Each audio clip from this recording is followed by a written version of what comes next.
step into the day with the dawn ringing in my ears. Oh, oh, I tune into my TV show. No better way, I gotta get myself into gear. Let's go. Oh, and I feel good today with my wake up in the morning espresso. I feel good today. It's my feel good breakfast show.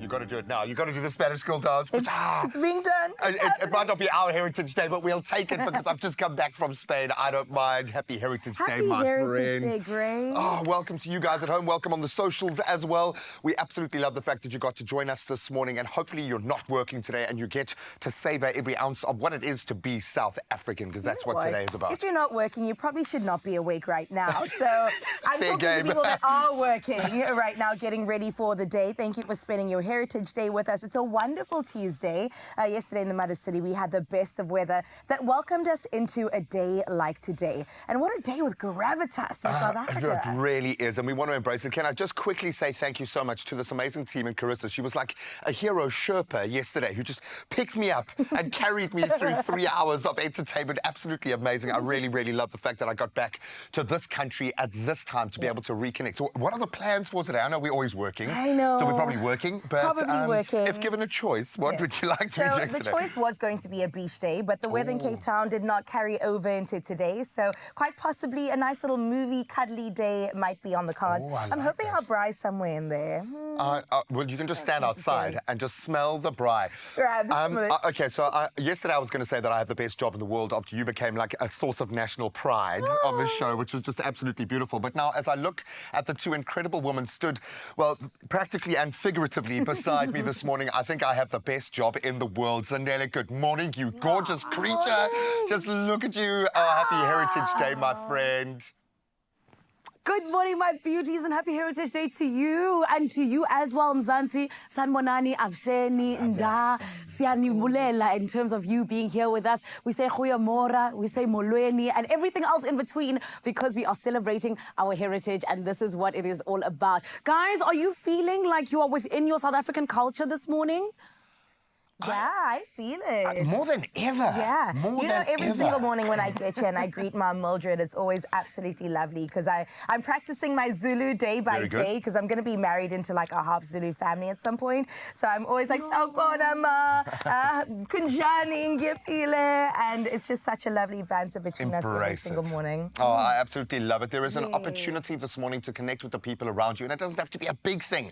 It can be a one-on-one, something small. Just connect to your culture and your people. I absolutely love it. So let's start connecting with you right now on the socials, and we're going to have a whole lot of conversations running this morning, and we want you to weigh in, please. Yes, indeed we do, Mzansi. This is why you got to come through for the Good Morning Post. Let's get into it on hashtag Expresso Show, as well as 063-408-8863. That's where you can send a voice note. We want to hear from you, my lovely, because we as a country, we are so diverse. We're a melting pot of cultures, and we absolutely love it. But this means that it comes with all kinds of different languages. Just like I said, Molweni, Sanbonani, Avsheni, Goeiemorgen. And this is how we want to hear from you. How do you greet someone in your language? And this is something that, of course, is so easy to you. It comes and just rolls off your tongue each and every day. But in celebration of Heritage Day, we want to know, what is it that you use to greet people in your language? Send it through hashtag Expresso Show on all social media platforms, and that number 063-408-8863. Let's celebrate Heritage Day together right here on your Feel Good Breakfast Show. While you do that and while you come through, let's go over to the news headlines with the beautiful Carissa. Thank you so much, Zanele. 4 minutes after 6 o'clock. Yes, let's delve into your first bit of news on this Heritage Day. Now, we start off with national news, where this year's National Heritage Day will be commemorated at Mqeleng Stadium in Vicksburg, Free State, under the theme celebrating the lives of our heroes and heroines who laid down their lives for our freedom. Now, the theme highlights South Africa's liberation movements and the solidarity received from neighboring countries during the struggle. Now, President Cyril Ramaphosa has urged businesses and stakeholders to collaborate with the government to protect historical, cultural, and natural heritage sites, especially in marginalized communities, emphasizing their importance for nation building as well as reconciliation. Now, sticking with your national news, a case of illegal tiger possession has been reported at the Townhill Police Station in Pietermaritzburg. Ezimvelo, the KwaZulu-Natal Nature Conservation Organization, received information earlier this month about a tiger being kept unlawfully in Chase Valley. The organization, along with police and the Animal Protection Association, visited the property and discovered a male tiger aged 4 to 6 months. After obtaining the necessary permits, Ezimvelo transported the tiger to Pretoria Zoo for care, where it will be housed long-term. Taking a look at your international news headlines, an Egyptian ship has delivered a significant consignment of military equipment to Somalia, according to security officials in Mogadishu. Now, this marks the second delivery from Egypt within a month as relations between Somalia and its former ally, Ethiopia, deteriorate. Egypt, a longtime rival of Ethiopia, is strengthening ties with Somalia, raising concerns about tensions in the Horn of Africa due to ongoing disputes over Ethiopia's hydroelectric dam on the Nile River, or the River Nile, rather. Egypt sees this as a possible threat to the volume of water flowing down the river, which it relies on. Ukrainian President Volodymyr Zelensky is set to present a plan for victory in the war with Russia to President Joe Biden during the visit to the U.S. this week, as the White House prepares a new $375 million military aid package. Now, he highlighted 3 key elements: increased weapon donations, peace diplomacy, and accountability for Russia's invasion. Additionally, he will address Congress and presidential candidates Kamala Harris and Donald Trump. Zelensky seeks to persuade the U.S. and its allies to allow Ukraine to use supplied missiles for strikes deep into Russian territory. And finally, in a tribute to Heritage Day, South Africa's first desert botanical garden has officially opened at the Selingsduft Rest Camp in the Ice Richardsveld Transformateur Park. Created by Sandparks botanist Peter van Wyk, the Richardsveld Desert Botanical Garden features 24 themed floral beds that celebrate the unique flora of the region. Known for its stark, barren landscape, the Richardsveld is surprisingly rich in life, boasting among other the iconic half-men's plants and over 4,800 succulent species. Despite facing threats from climate change and poaching, this garden serves as a beacon of hope and resilience, showcasing the beauty and diversity of South Africa's desert biome while attracting adventurers eager to explore its wonders. Definitely another thing that you can add to your bucket list. Is where we leave your 6 o'clock news. Let's delve into some sports with Graham.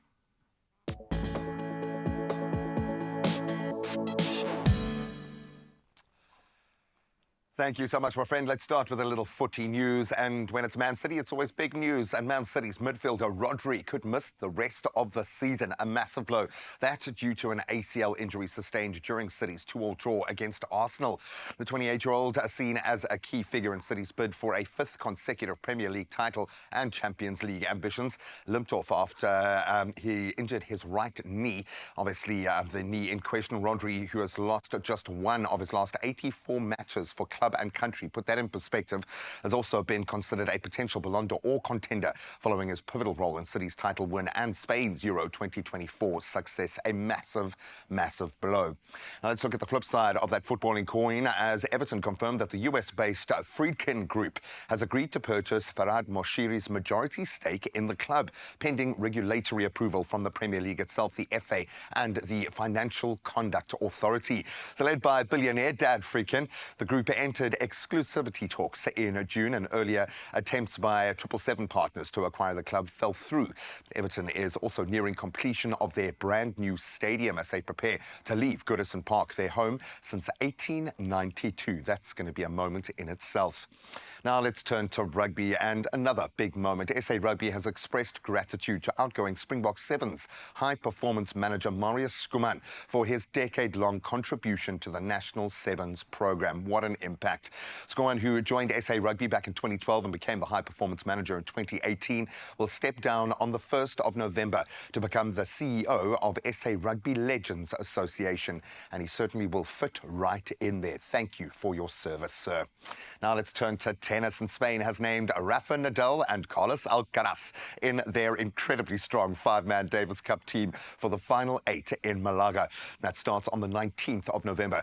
So despite recent injury struggles, 38-year-old Nadal, he'll join Alcaraz, the French Open and Wimbledon champion, as Spain looks to win their first Davis Cup since 2019. And I think they should do it, looking at that on paper.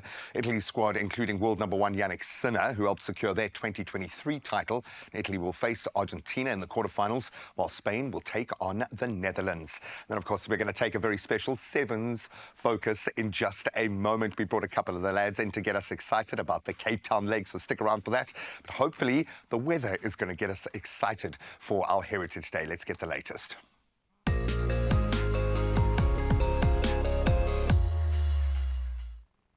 The good news is that the weather will indeed get us excited, G, and this is why.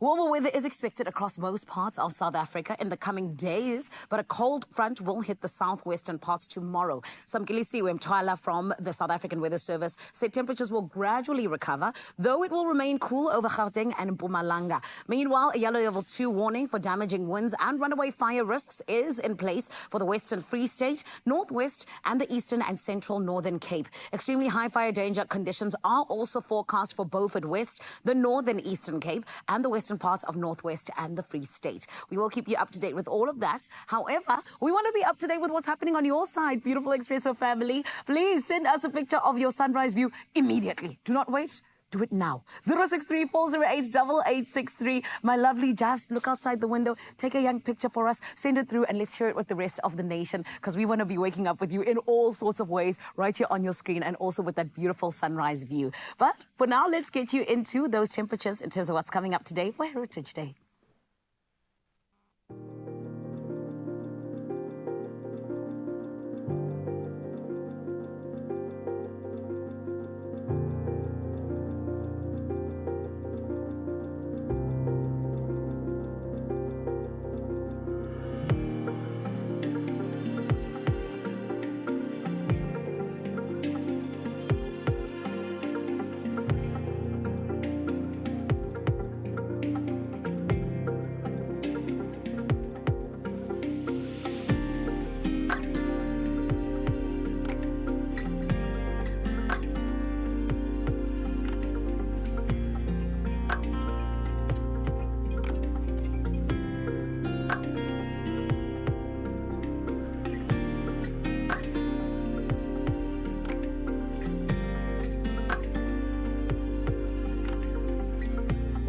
Thank you, Uppington. Just in case there was any doubt, summer is officially here. I don't care if it's snowing in parts of the country. We're going to warm you up. Why? Because Sevens will hit Cape Town for something unforgettable. And we've got 2 Olympians stood beside us. Tristan, Tian, thank you so much for being here very, very, very early. I thought you might have a medal or something just drifting around the neck. So good to have the two of you here in studio. In fact, can we get a little bit of breakfast just to whet the appetite?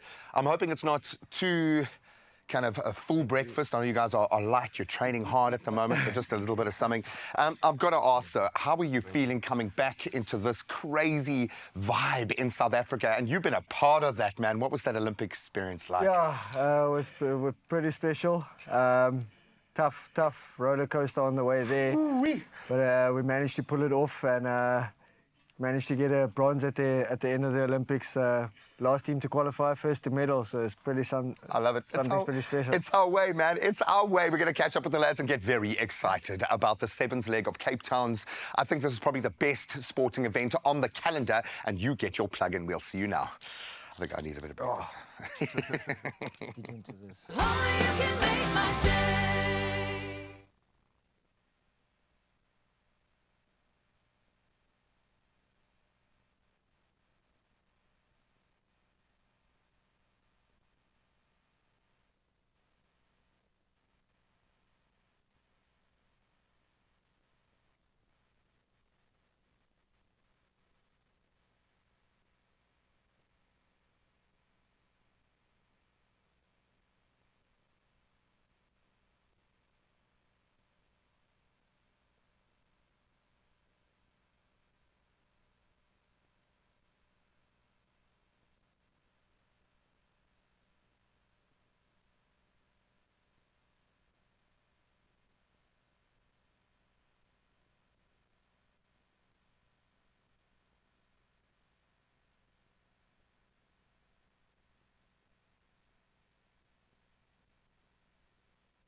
It's my feel-good breakfast show.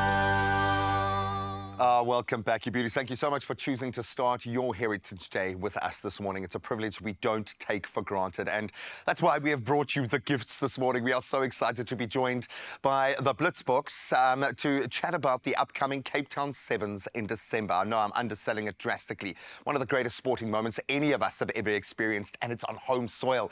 And of course, fresh off their Olympic bronze medal performance, the team is preparing for what will be an action-packed weekend filled with family fun, entertainment, lots of rugby, the best rugby you'll see, and of course it's right here in Cape Town.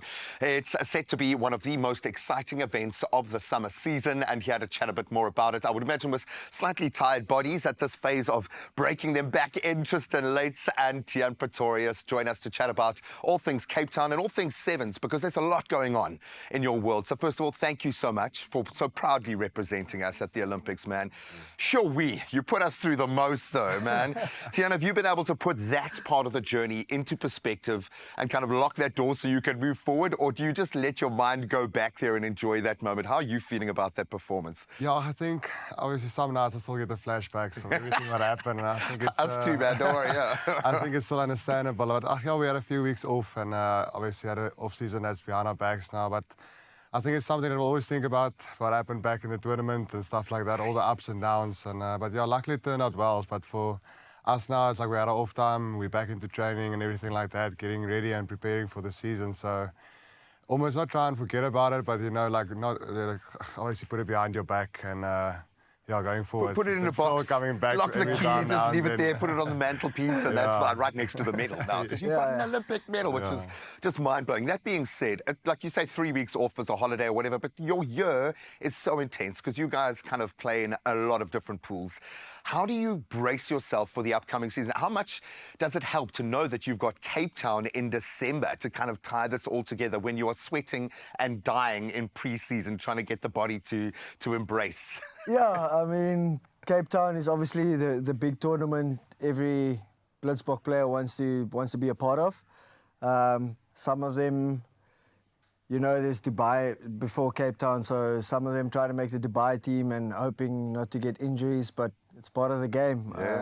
Some get injured, some make it through to play Cape Town, and Cape Town's really special. I mean, I myself haven't featured in the Cape Town leg yet.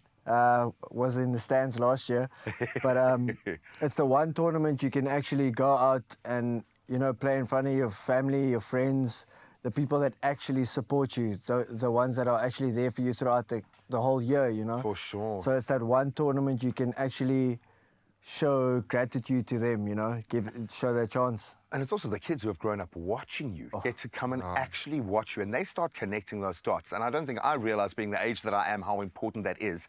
And you guys are just on the field and you're playing rugby, and I know you don't get the advantage of seeing the bigger picture, but in Cape Town you kind of get a sense of, wow, this is how much we mean to the people. So I hope you can take that on board. It's the most unforgiving game on the planet, and I know that the squad has been through a lot. Tian, where are you guys in terms of how you see? Is it a big picture thing, or do you just focus on where you are right now? Because we'd look at the last season and say that was a tough season. It was a really grueling season, but you got to, again, put it behind you and look forward. Yeah, I think that's the thing with the sport that we're playing. It is very unforgiving and very up and down. And I think mostly for us is mostly staying present in what we're doing. So winning every single moment by winning the day, winning the training session, and for us just going forward in that mindset. And obviously we all have the same goal, and there is going to come downs and highs and everything like that. But for us, just keep on looking at the picture that we want to achieve and where we want to be at the end of the season. And obviously we've been underperforming, but we all know, you know, it's obviously the group that we're in, and it stays in the group, and we all have the same purpose or like goal where we want to go to in the future. So I think that's where it stays mostly. It's just the group that we're training in and a training group, and where we'd like to go forward and stuff like that. And the system is sound. The system is one of the best systems. We've got everyone in the world is trying to figure out how South Africa has been able to create this inside, outside the box kind of mentality where all you guys are by far the best players for most of your careers, and then you got all put in the same team, and now you've all got to be the best players and somehow kind of find a way to express yourselves, and you do that. Can we just tip our hats to Marius Skuman on his way out right now? What sort of impact does the team around the Sevens team make? Because you guys rely so much on the support structures, the Performance Institute, just having that brotherhood, that sisterhood around you. How important is the team that represents Team South Africa to you guys? Yeah, I mean, I'd say the guys behind the scenes are a really crucial part of our performance. They're the ones that, you know, keep us humble in victory. They're the ones that, you know, when you're at that point of you don't know how you're going to get a victory in this game, or you're not sure how you're going to get out on top, they're the ones to kind of like reassure you before you go into that game that they've been in that position already and they know what it takes to kind of get out on top. So just getting a message from them before knowing that they've been in a similar situation. They've done it, yeah. So you kind of feel more relaxed going into the game, not having to think about too many things. So they kind of keep us really relaxed and composed to go in the game with a fresh mind. Everyone just wants to, every backline player now just wants to throw a ball in at the line. I know, okay, so I'm hoping that both of you will get that opportunity. I love how even Brian O'Driscoll, all the best players in the world, now Cheslin's the best player in the world. Not after what he did during the World Cup, only after he threw in at a line-out. But there is something about individual brilliance in this space. And as much as, yes, I know you are looking forward for the collective, you've got individual goals. What do you want out of this season, Tian? What are you hoping for yourself at this phase of your career, bro? Yeah, I think that's something I would still probably have to go sit down about. And when it comes closer to the season, write it down and everything that I would like to achieve. But I think for me, personally, I guess just being in that team constantly, you know, like you want to be on tour, you want to be playing. It makes training so much easier as well. If knowing at the end of the week or at the end of the month that there's a tournament ahead, it just gives you a bit of that extra drive to keep on performing at training and perform on tour as well and stuff like that. But I think for me, it's just to be in that team consistently and obviously to perform as well once you get onto the circuit and on the weekend and so. Tries. That's what we want, that champagne rugby. Well, yeah, I guess now, there's a different nuance to the level of the game that you guys are playing at the moment, and I have a feeling this is going to be a very, very powerful year. We've earned the right. I say we loosely. I'm watching you and going through what you put us through during the Olympics. I've earned the rights, okay, for those wins.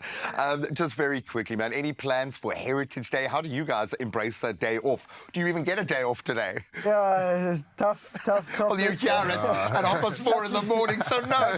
Touchy subject. Usually public holidays and those things, we are still training. You know, we still got to get the work in. We're in the entertainment business, so I love that. We can't be slacking on public holidays. So I think this is probably my first public holiday in about 3, 4, 5 years. Wow. That I actually get to spend with friends and family.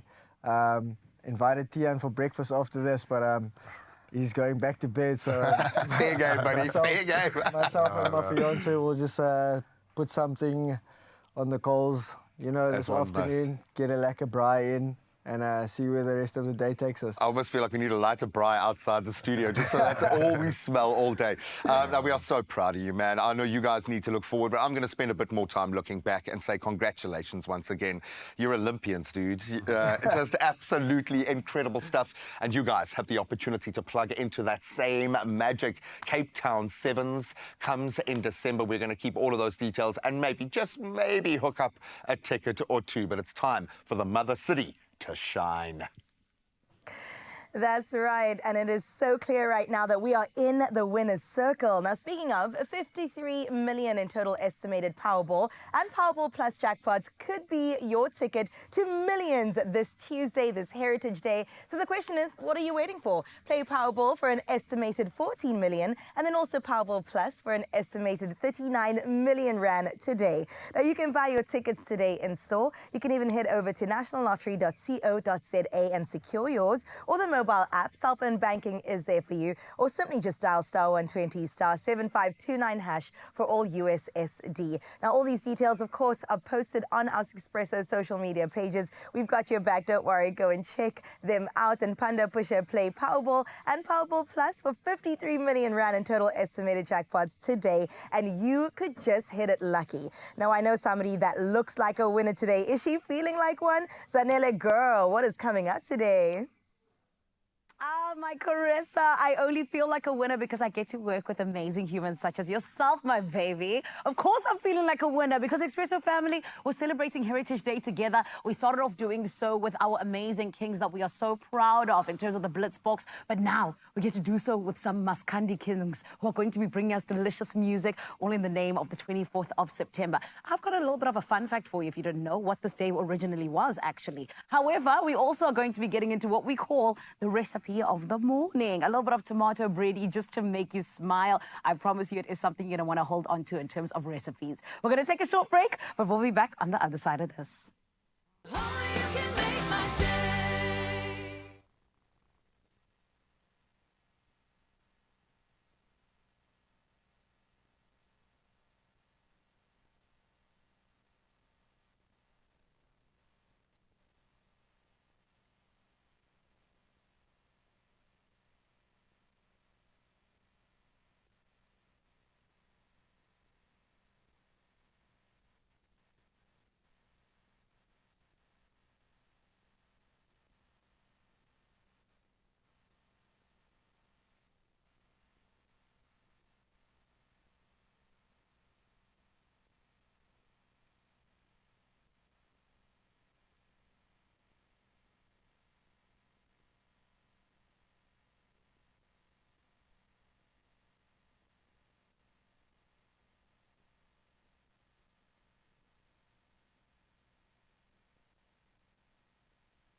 It's my feel-good breakfast show. To your Feel Good Breakfast show right here on S3. And my lovely, I did promise you that I indeed would be letting you in on something that you might not possibly know about Heritage Day. It was originally known as what we call King Shaka's Day or Shaka Day. And this right here, I'm actually welcoming the gents, the men who are here to help us 100% celebrate this beautiful day. I am talking about two kings from KZN. We call them Abafana Bakamkumeni. They are the gentlemen who are award-winning Maskandi kings who genuinely always 100% push forward heritage and culture in our country. And as we commemorate this day, where so many come together, all in the name of actually paying tribute to King Shaka on the day that was presumed when he passed on in 1828, this indeed is where we are able to come together as a country and say that we continue that tradition. And we also love what we call our heritage in our country. Everybody, please, let's give them a feel-good welcome. It is Abafana Bakakumeni. Bafana ni right. That's right. Sanbonani, Sanbonani. Yebo siyavuma. Sanbonani, Sanbonani. Yebo siyavuma. Siyani bingelela. Balandeli bomcula kamaskan. Yebo siyavuma. Njengomphefumulo ngiyakudinga tani. Njengomphefumulo ngiyakudinga tani. Gents, yimani.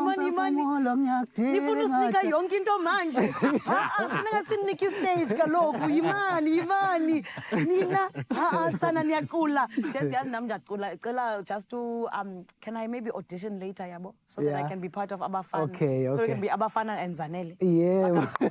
Maybe. So thetha ngayo ne. Kodwa gents, Nina, you're so amazing. Futhi siyanithanda and congratulations on all of everything that you're achieving right now. Kodwa masiqale ekuqaleni. Yaqala nini into yomculo for Nina? Into yomculo sisi indala ngoba into yasekhaya kwaMseliko. Mseliko family. Yes. Sizalelwe kuyona, sakhula ngayo, safundiseka ngayo. I-workshop besiyithola ekhaya ngoba kwaMseliko ngasho ngithi sibongo esibusisiwe ngobuciko bomculo.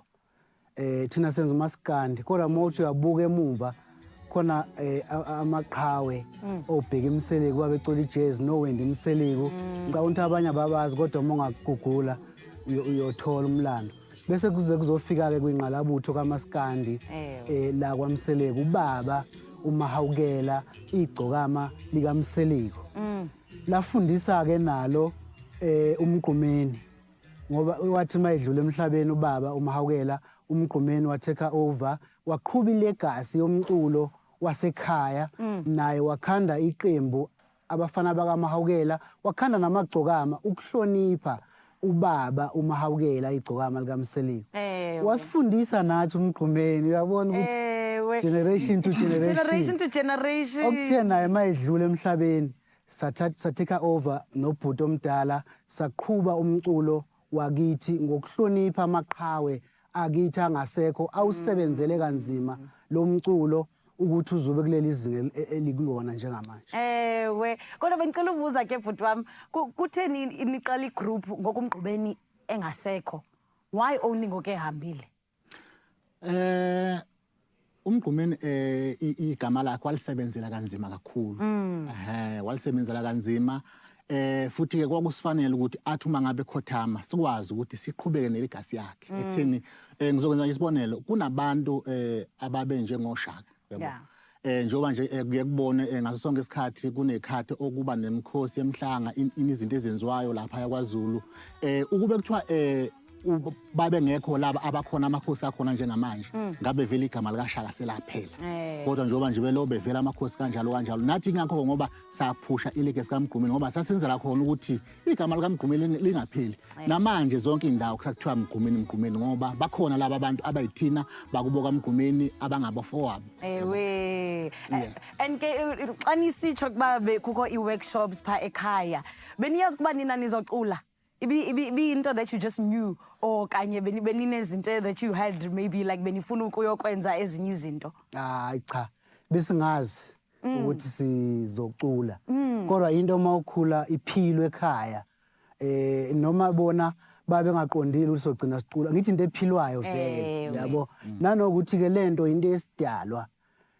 uma usuke umculi suke kunomuntu othile wakini ongasekho omenzela lo umsebenzi owayeyiciko uyakwazi ke nokuyishuzela ukuthi nanga umuntu engibona uzophatha kahle umsebenzi wami aniwuphatha kahle kakhulu bafana bam siyanibulela futhi ke anindawo ngoba nisezondifundisa into yo diver saying ready and this is the thing Expresso family you need to stick around because it is indeed going to be absolutely beautiful. Abafana bam bakamgqumeni forgive me are in the building and it is all in the name of Heritage Day. I hope that you're not going to go anywhere ngoba sizofundisana ne because we're going to be with these gents abafana who are indeed phathering yonke into kakuhle. And I tell you this much, when I talk about us and being together, I always know that we are not just alone upper in Johannesburg. It is also there in Cape Teasy. And this is why I got to check out my beautiful Carissa. Hello, baby girl.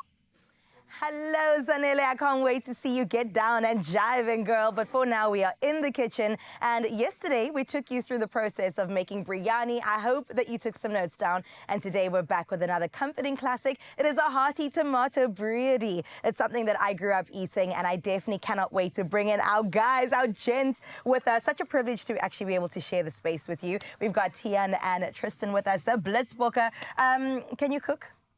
No. Tian. You see, when you already come with the non-confidence. How about you, Tristan? Yeah, but I have to cook for my fiance. So. This is true. A man in the kitchen where he's supposed to be. All right, so let's do this. Let's just actually turn this on a little bit. It's a bit high. So we're making tomato bredie today. I'm going to test your spice knowledge. These are whole spices. They look very interesting, I know. Smell them. Let me know what you think the name is as well.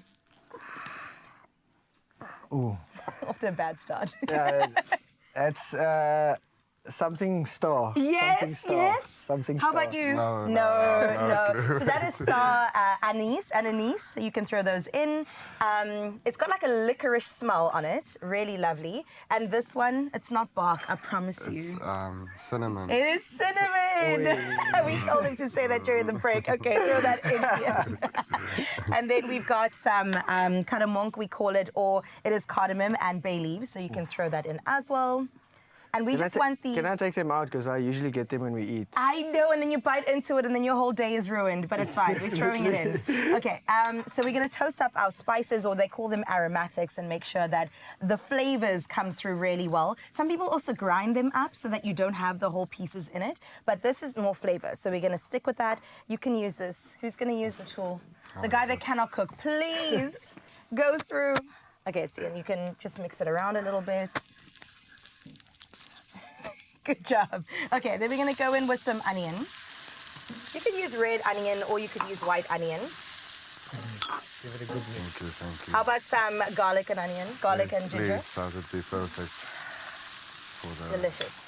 So as you can smell, the flavors already being settled, coming through.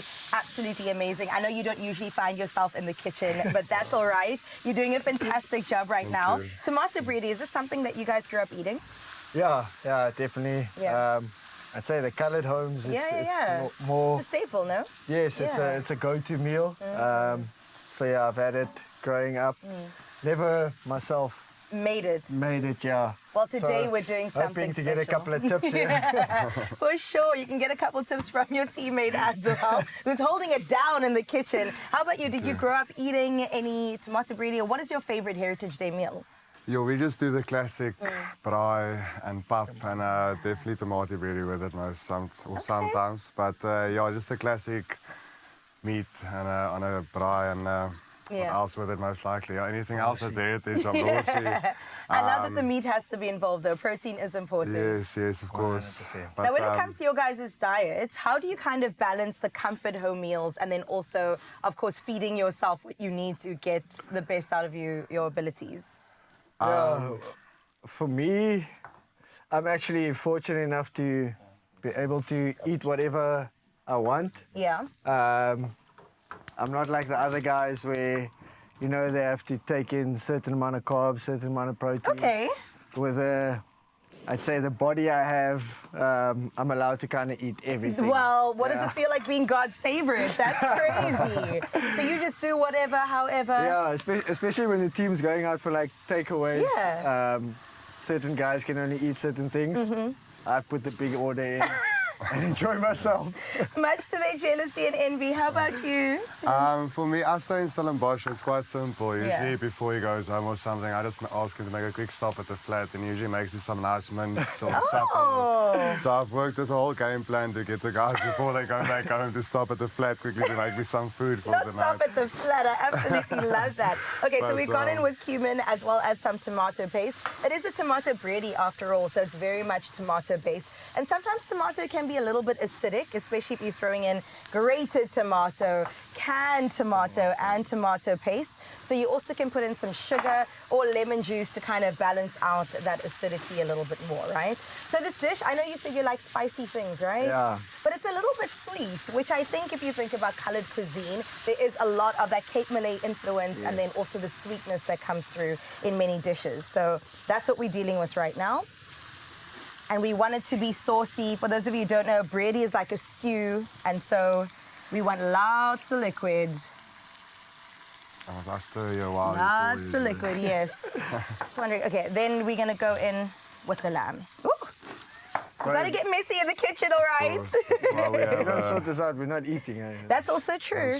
don't stress. We'll be eating nicely today. The first meal of the day is dependent on you. You feel confident? I kind of do at the moment. Okay, I'm glad. That puts me at ease a little bit. Okay, we're gonna season it with some salt and pepper. And then at the last minute, you're also gonna, of course, put in some potatoes. Those don't take too long. And then sugar to balance it all out. And I think you gents did a fantastic job. You can serve it with anything. Do you all eat yellow rice? Yes, 100%. Like the yellow rice, yeah. Raisins, no raisins? No raisins. No raisins? Taking your South African cards back right now. How dare you? Well, the full recipe is on expressoshow.com. You can serve it with anything you like. There's so many sides that you can go in for. Pumpkin as well as gem squash. Absolutely delicious, well-balanced meal. It is your tomato bredie made by our blitzboks. You are lucky on this Heritage Day because the gents are in the kitchen. Well done. Thank you. Is there nothing they cannot do? I suppose if we're going to make the 7 stars cook, then we're going to make the presenters dance. And Zanelle's about to get a traditional dance lesson from the lads in just a moment. And then, seeing as we're focusing on traditional dances, we're going to get one of the most captivating scenes you are likely to see as we focus on the beautiful Zulu re-dance as our very own SAFTA-nominated Culinary continues her Heritage Month exploration of KZN and gets a taste of culture like no other. Stick around. Only you can make my day.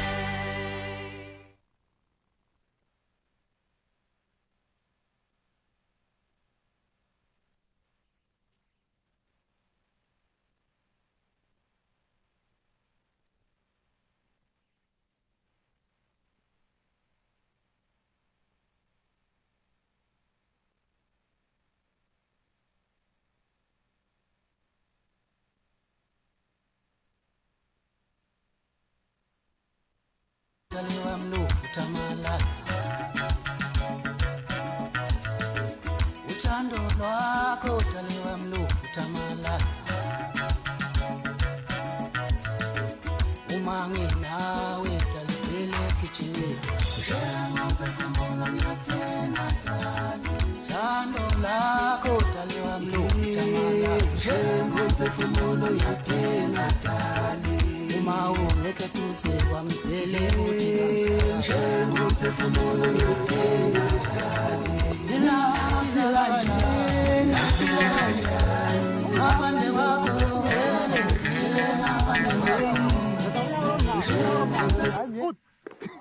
I'm ready. Ngiyapambana ngithi kuye futhi. Album. There's like I said, I intended keep it short and brief so we get into the dance. So who's gonna take album? Who's gonna take Album nani? So ngizonibuza nge-album nginibuze ngengoma. Yeah. Thatha album khuluma ngalafu but uthi chazana. Yes. Isihloko se-album ngizokhuluma ngiyakudinga vele dala. Nami ngiyakudinga dala.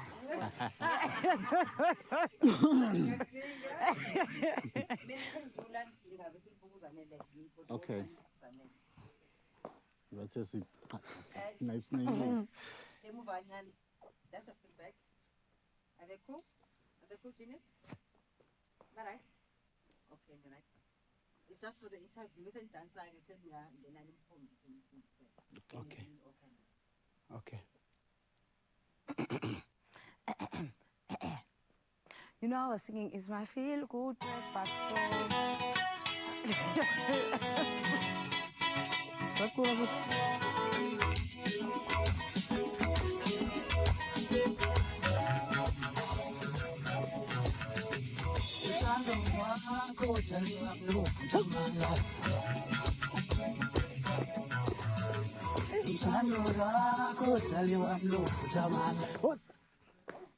Okay, I'm just gonna follow you.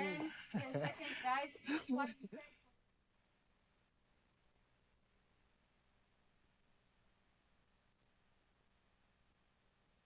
It's my feel-good breakfast show. It is your Feel Good Breakfast show indeed, right here on S3. Happy Heritage Day, Mzansi. And we are celebrating in the best way possible. We had to bring through izikoko zemaskandi from KZN. We're talking about the kings. It is Abafana Bakamkumeni. And this morning, I have always told you, Nekuba, Jive, I'm a dancer. And I'm going to prove it to you today because Abafana are going to be teaching me how to do a traditional Zulu dance. Nireti, my kings. Hi, Siri. You're all right. But before sifike apho, ndifuna unibuza because gents, did congratulations, yanibongela. 1.2 million views on YouTube for ingoma yenu. Ngiyakudinga dali. Cela nisixelele ngayo. Niziva njani? Le ngoma bafowethu ingoma yothando. Ingoma ekhuluma amagama akhombisa ukuthi umuntu omthandayo umthanda kangakanani. Yabona mangizothi kuwe Zanele ngeke ngikwazi ukuphila ngaphandle kwakho mazethi. Yes. Ngiyakudinga. Nami ngiyakudinga dali. Kunjalo nje. Oh, kunjalo nje. Ngakho abantu beyithanda bestreama kakhulu ngoba cishe ku YouTube over 1.6 million. 1.7 manje. Bese kuthi ku Spotify over a million. Hi, kuningi. And this is why, gents, we are looking forward to the album. Cela nisixelele ngayo.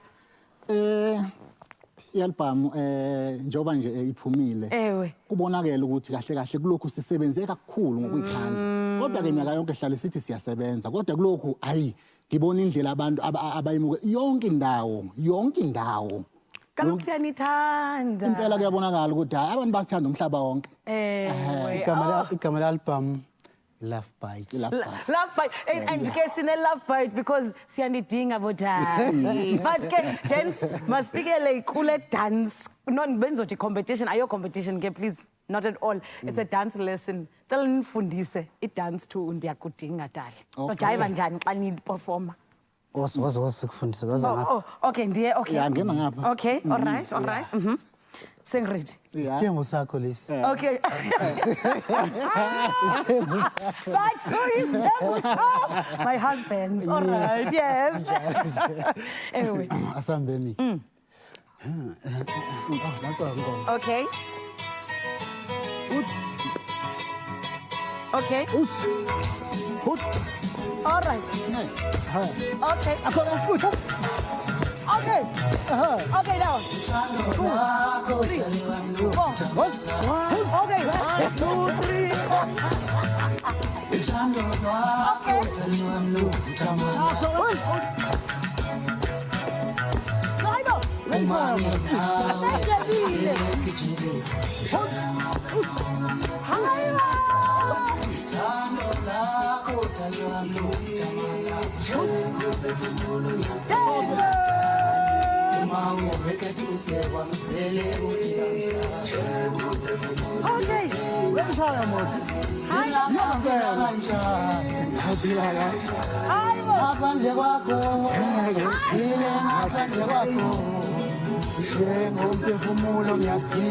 One more time.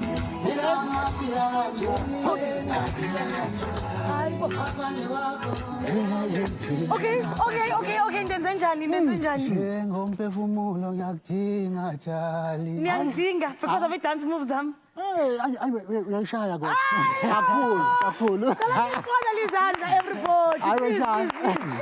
Lizamile aweshaya Abafana bakamkhumeni are in the building. Our Maskandi Kings, Cape Town.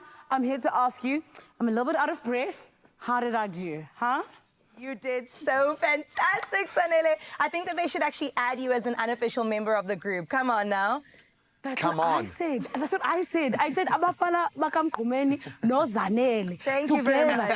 We're taking on the world. We are blending. I absolutely love it. But what it. I love the most is you still look like you've just stepped off a stage, like hosting the SAFTAs or something like that. Not even a bead of sweat, not even a glow, girl. Absolutely gorgeous. Well done. Please give the boys a big, a figurative hug from us down in Cape Town. But you nailed it, love.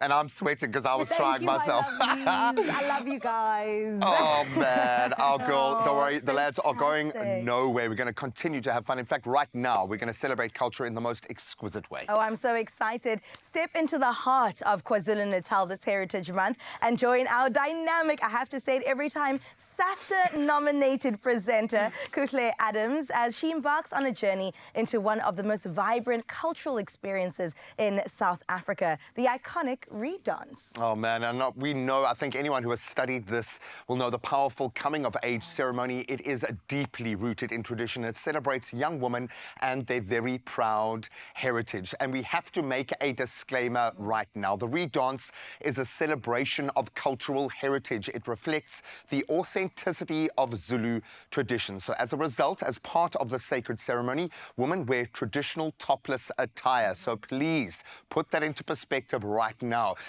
I understand that some viewers are going to find this a bit difficult to watch, and that is your choice then to turn away. And we kindly ask that you do please express your understanding and your deepest respect for this time-honoured cultural expression, because this is an incredible moment for the young ladies involved. Take a look. Molweni Mzansi, it's a beautiful and special day to be South African. Sifikile kwaNongoma, eNyokeni Royal Palace to celebrate culture, heritage, and so much more, especially this tourism month. Namhlanje, I have the honor and privilege to witness something spectacular, the Reed dance, also known as Umkhosi Womhlanga.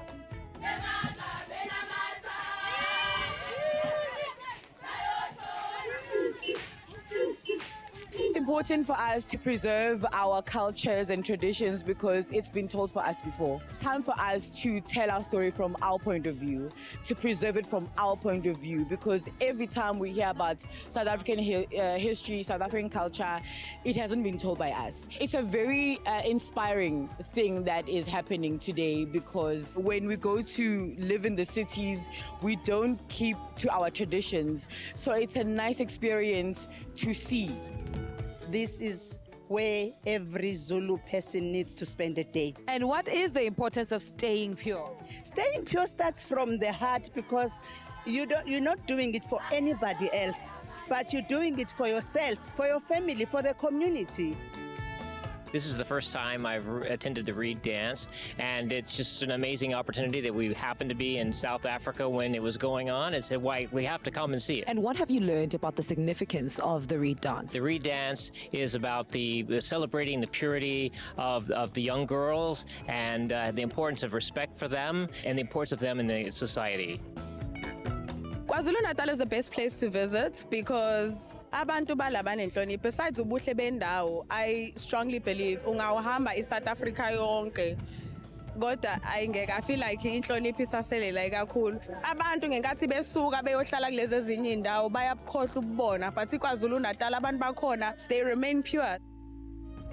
The presence of the king adds to its significance, showing the connection between the people, the culture, the history, the heritage, and its leader, adding to the powerful atmosphere.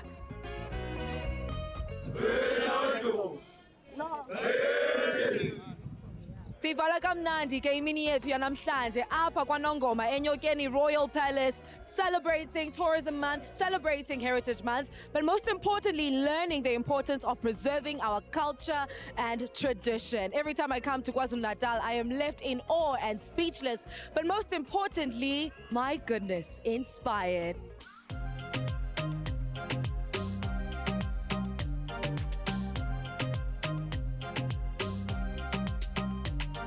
After an incredible day yesterday, celebrating and witnessing the Royal Reed dance, I've decided to take it easy namhlanje in Richards Bay, relaxing poolside and taking in the incredible views. Trust me when I tell you there's no better time to experience the magical Zulu Kingdom than taking your own short lift this tourism month. Wow, this place is absolutely beautiful. Please tell us more about Zula Beach, especially the name Zula. Where does it come from? Zula Beach name comes from ukuzula kwelanga nenyanga, like the movement of the sun and the moon. So that's why even inside we also have a moon structure to represent ukuzula kwelanga nenyanga. Please tell us more about the menu. Like I have a main menu and a la carte menu. So a la carte menu, it goes along in endawo esikyon. For example, we also have whole fish. It's fresh, come from the sea.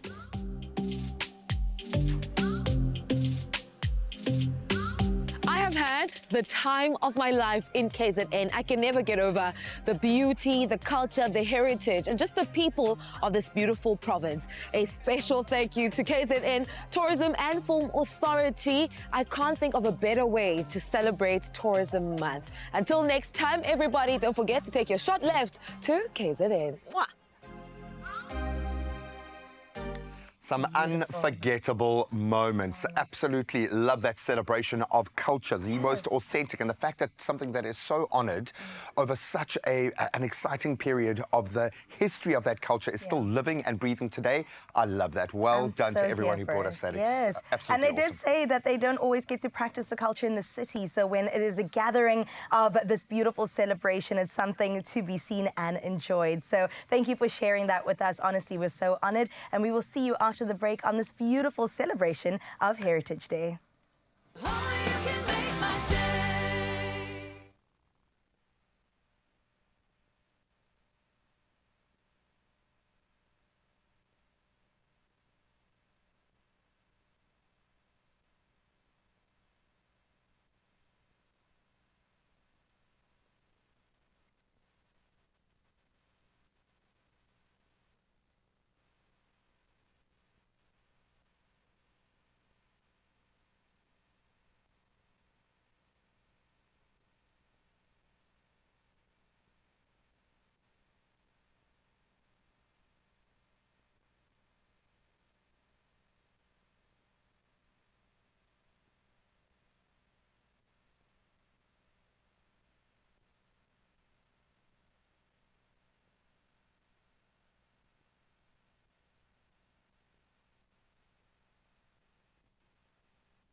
It's my feel-good breakfast show.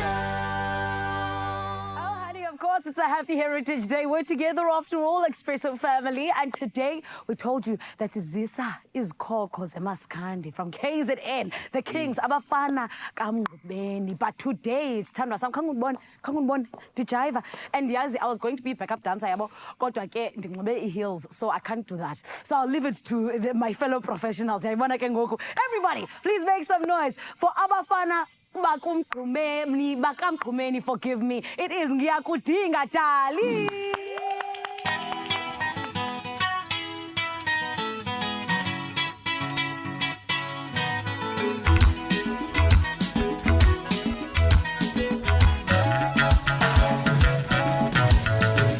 Uthando lwakho daliwa mluphuta malala. Uthando lwakho daliwa mluphuta malala. Uma nginawe dalivele kitchini. Njengoba kumbona ngiyathena dali. Uthando lakho daliwa mluphuta malala. Njengoba kumbona ngiyathena dali. Uma ungeke duze kwamvele njengophefumulo ngiyathena dali. Phila kanjani ngaphandle kwakho phile ngaphandle kwakho njengophefumulo ngiyathena dali. Phila kanjani ngaphandle kwakho phile ngaphandle kwakho njengophefumulo ngiyathena dali. Njengophefumulo ngiyathena dali. Njengophefumulo ngiyathena dali. Njengophefumulo ngiyathena dali. Njengophefumulo ngiyathena dali. Njengophefumulo ngiyathena dali. Njengophefumulo ngiyathena dali. Njengophefumulo ngiyathena dali. Njengophefumulo ngiyathena dali. Phila kanjani ngaphandle kwakho phile ngaphandle kwakho njengophefumulo ngiyathena dali. Phila kanjani ngaphandle kwakho phile ngaphandle kwakho njengophefumulo ngiyathena dali. Njengophefumulo ngiyathena dali. Njengophefumulo ngiyathena dali. Njengophefumulo ngiyathena dali.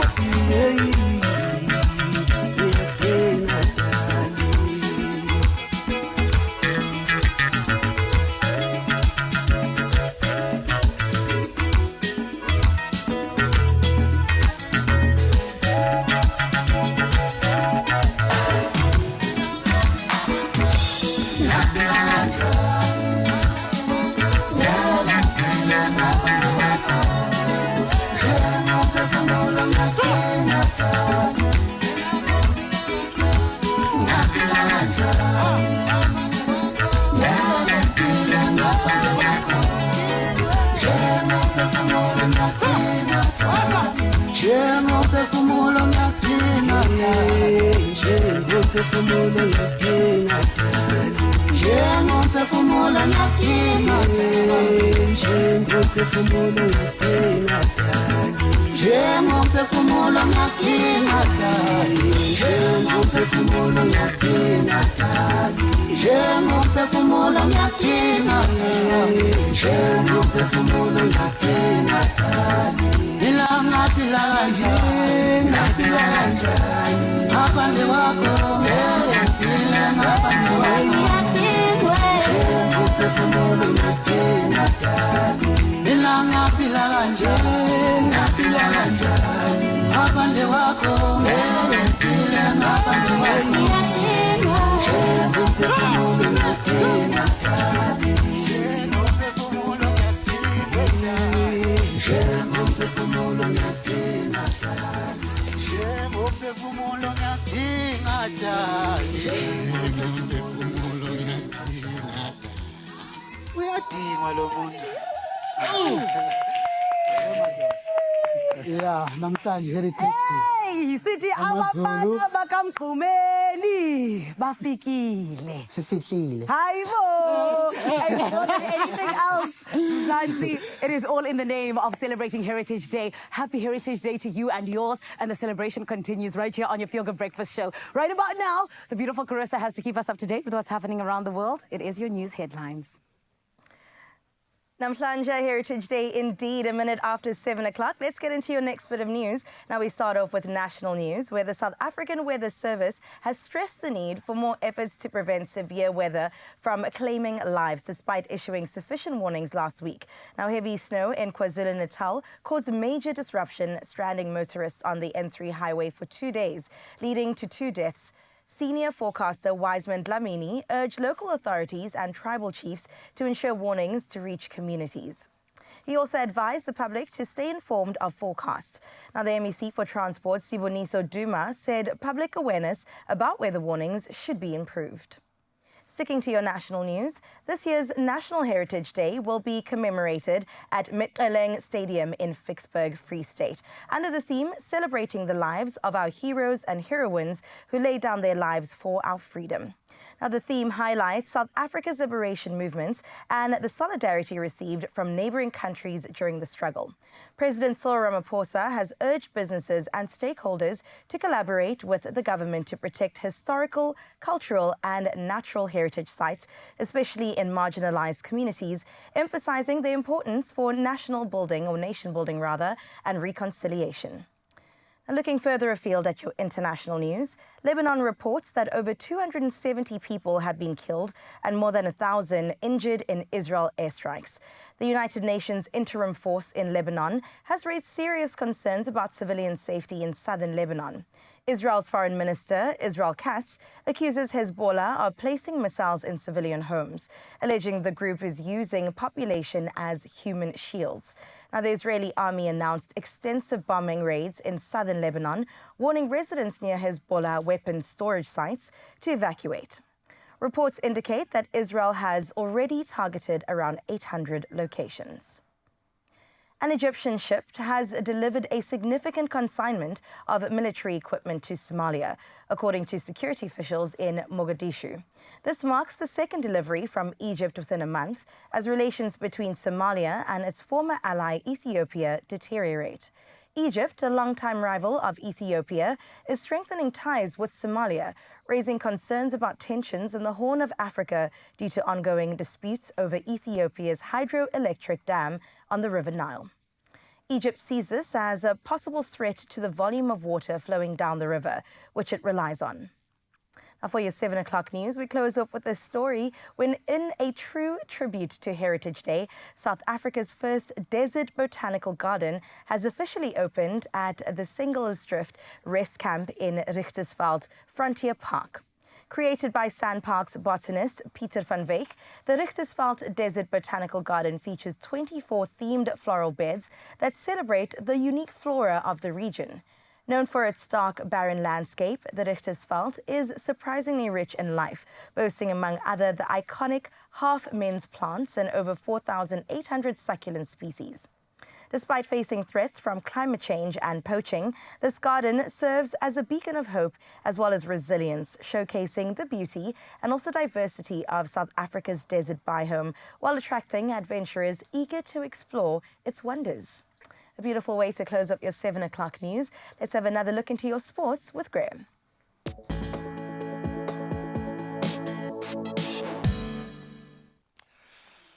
Thank you so much, Carl. Let's start with some footballing news, and not the best news for Manchester City, our reigning Premier League champions, as midfielder Rodri could miss the rest of this entire season due to an ACL injury that was sustained during City's 2-2 draw, hard-fought that it was, up against Arsenal. The 28-year-old is seen as a key figure in City's bid for a 5th consecutive Premier League title and Champions League ambitions as well. He, of course, limped off after injuring that right knee. Now, Rodri, who has lost just one of his last 84 matches for club and country, talk about impact. He's also been considered a potential Ballon d'Or contender following his pivotal role in City's Italy's title win and Spain's Euro 2024 success as well. He will be missed. Now let's look at the flip side of the footballing coin right now, and the bigger picture is Everton confirmed that the US-based Friedkin Group has agreed to purchase Farhad Moshiri's majority stake in the club, pending regulatory approval from the Premier League, FA and Financial Conduct Authority. So led by billionaire dad Friedkin, the group entered exclusivity talks in June this year, and earlier attempts by 777 partners to acquire the club fell through. So Everton is also nearing completion of their brand new stadium as they prepare to bid a very fond farewell, I'm sure quite an emotional one, to Goodison Park, their home since 1892. That's going to be a moment in itself. Now, speaking of moments in sport, SA Rugby has expressed extreme gratitude to outgoing Springbok Sevens high-performance manager Marius Skuman for his decade-long contribution to the National Sevens program. What an impact there as well. Skuman, who joined SA Rugby in 2012 and became the high-performance manager in 2018, he'll step down on the 1st of November to become the CEO of the SA Rugby Legends Association, where he will fit right in. Thank you so much for your service, sir. Now, talk about a terrifying prospect in the Davis Cup. Spain has named Rafa Nadal and Carlos Alcaraz in their 5-man Davis Cup team for the final 8 in Malaga, starting on the 19th of November.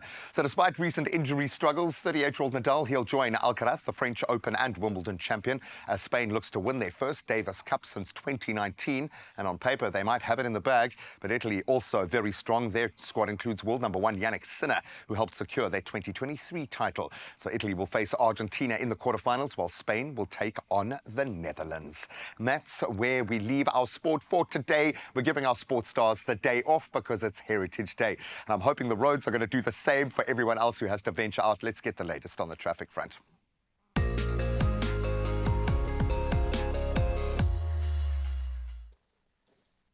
Let's take a look at your traffic. Indeed, get you to where you're going on time. Starting off in KZN Umlazi. Roads aren't as busy as usual, but there is a stationary truck on the N3 westbound after ramp from M13 King Qetwayo interchange. The left lane is affected, so please be careful over there. Over in Johannesburg, something super exciting we've been talking about for months. The Absa Run Your City will be taking place this morning from 8:30, starting at Mary Fitzgerald Square and ending at the intersection between Rahima Musa Street and Henry Nxumalo Street. Avoid the affected area and plan your route accordingly. Then over in Gauteng, still in Centurion, there is a stationary vehicle on the N1 southbound at Flying Saucer interchange. Wherever you're heading this Heritage Day, buckle up and please do be safe. Let's take a look though at what's happening with your weather.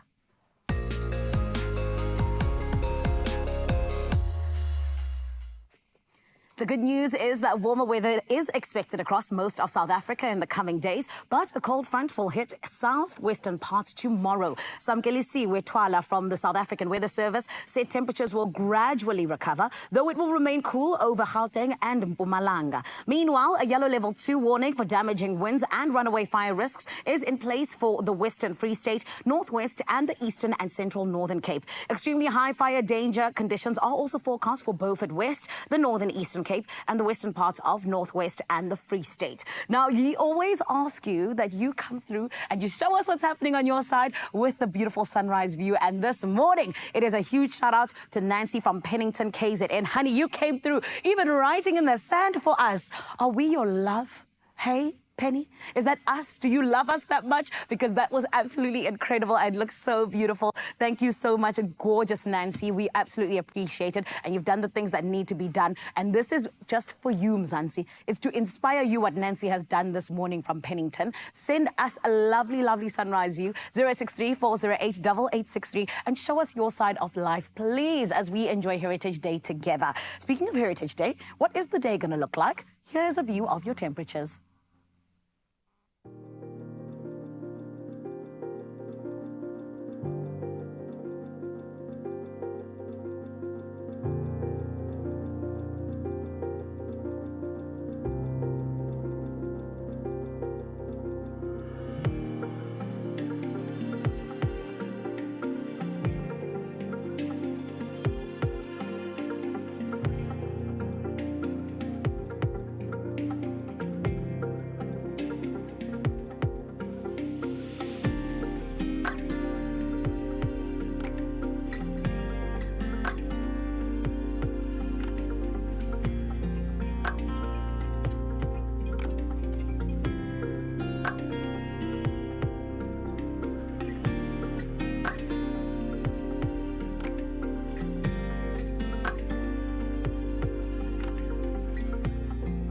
a beautiful day in Uppington. Hopefully that'll spread to the rest of the country. Well, whatever the weather is like, I'm sure right now you are feeling maybe a little itchiness in the nose. I do feel it. And thank you, Zanele, for giving us the latest in weather. But we have to face it, spring is here. And while that does mean beautiful flowers and warm weather, maybe even a botanical desert here or there, it also means allergy season is among us. Oh, gosh.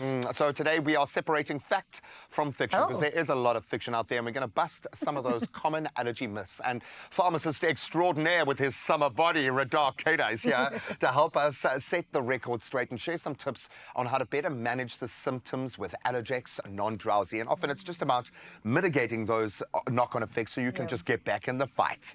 So good to have you here. How are you, my friend? So good to be here. Always good to be here. Oh, man, I'm really excited to get into this. And I love how you're testing all of us, because is it true? Is it false? Let's bust some myths right now. Let's get into the first one right off the bat, right? A lot of people do believe that allergies only happen seasonally, in the springtime in particular. Is this true, Gray? You think so, hey? So, actually, it's not true. You know, it's a very common myth, though. So we get two common kind of allergies. One is seasonal, especially like spring, where there's a lot of tree pollen and things like that. And then there's also perennial, which means like it's right through the year. So we get allergies right through the year. So in say in summer you'd get grass pollen, and then in autumn you'd get maybe wheat pollen. Winter we tend to spend more time indoors, so it's pet dander, mold, mites and dust.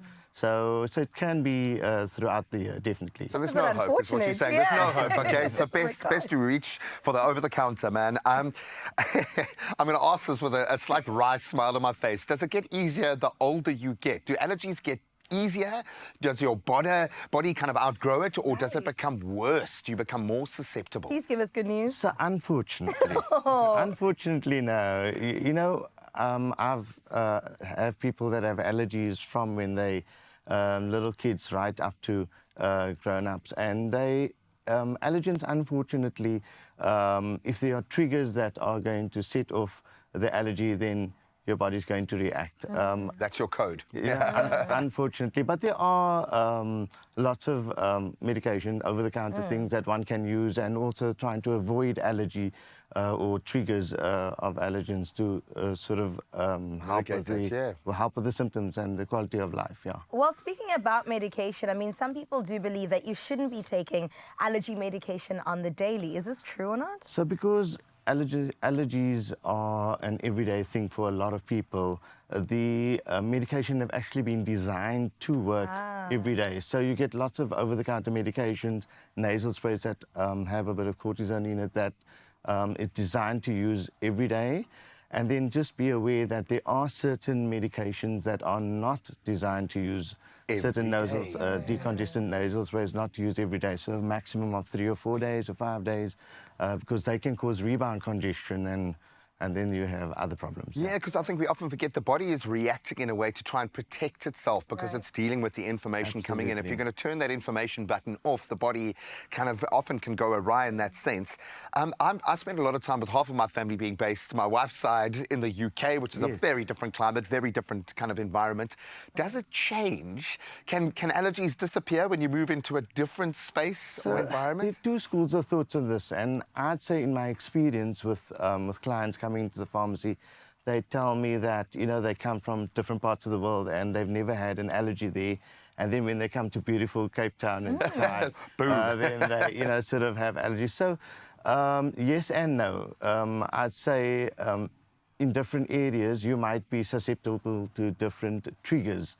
So maybe here it's tree pollen and things like that, and in another place it would be dust and maybe dust mite and mold and yeast and things like that, Someone from Australia is going to phone you just now like, but I just want to know what allergies are cooking at the moment in South Africa, you know?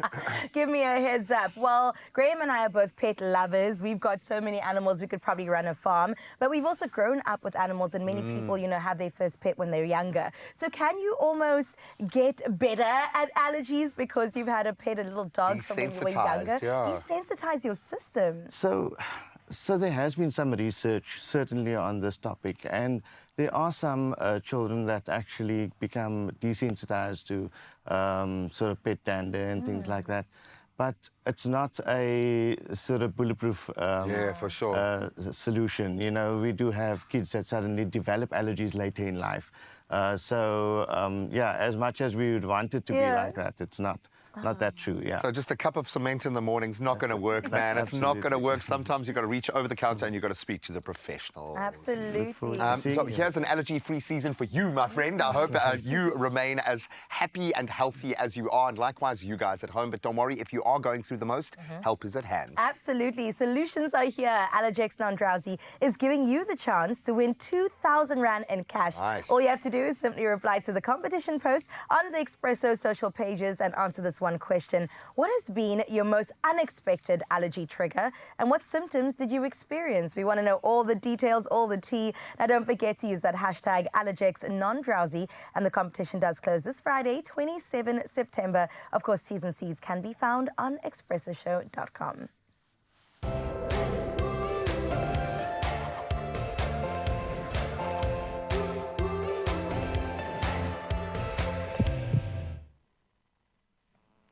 There's so many reasons to stay tuned to your Feel Good Breakfast show, but let me give you two, right? First and foremost, we're going to be getting into navigating blended cultures within a relationship, and we're doing so with a very beautiful couple. And then also coming up, we're going to be hearing about feeding the community with the we're going to be hearing about feeding the community with the Back to Their Roots campaign. It is something that you should stick around to hear about 100%, but we're going to take a short break, and we'll be back after this. With 5 times greater plaque reduction than brushing and flossing alone. For a cleaner mouth and healthy gums, completes the clean with Listerine.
It's my Feel Good Breakfast Show.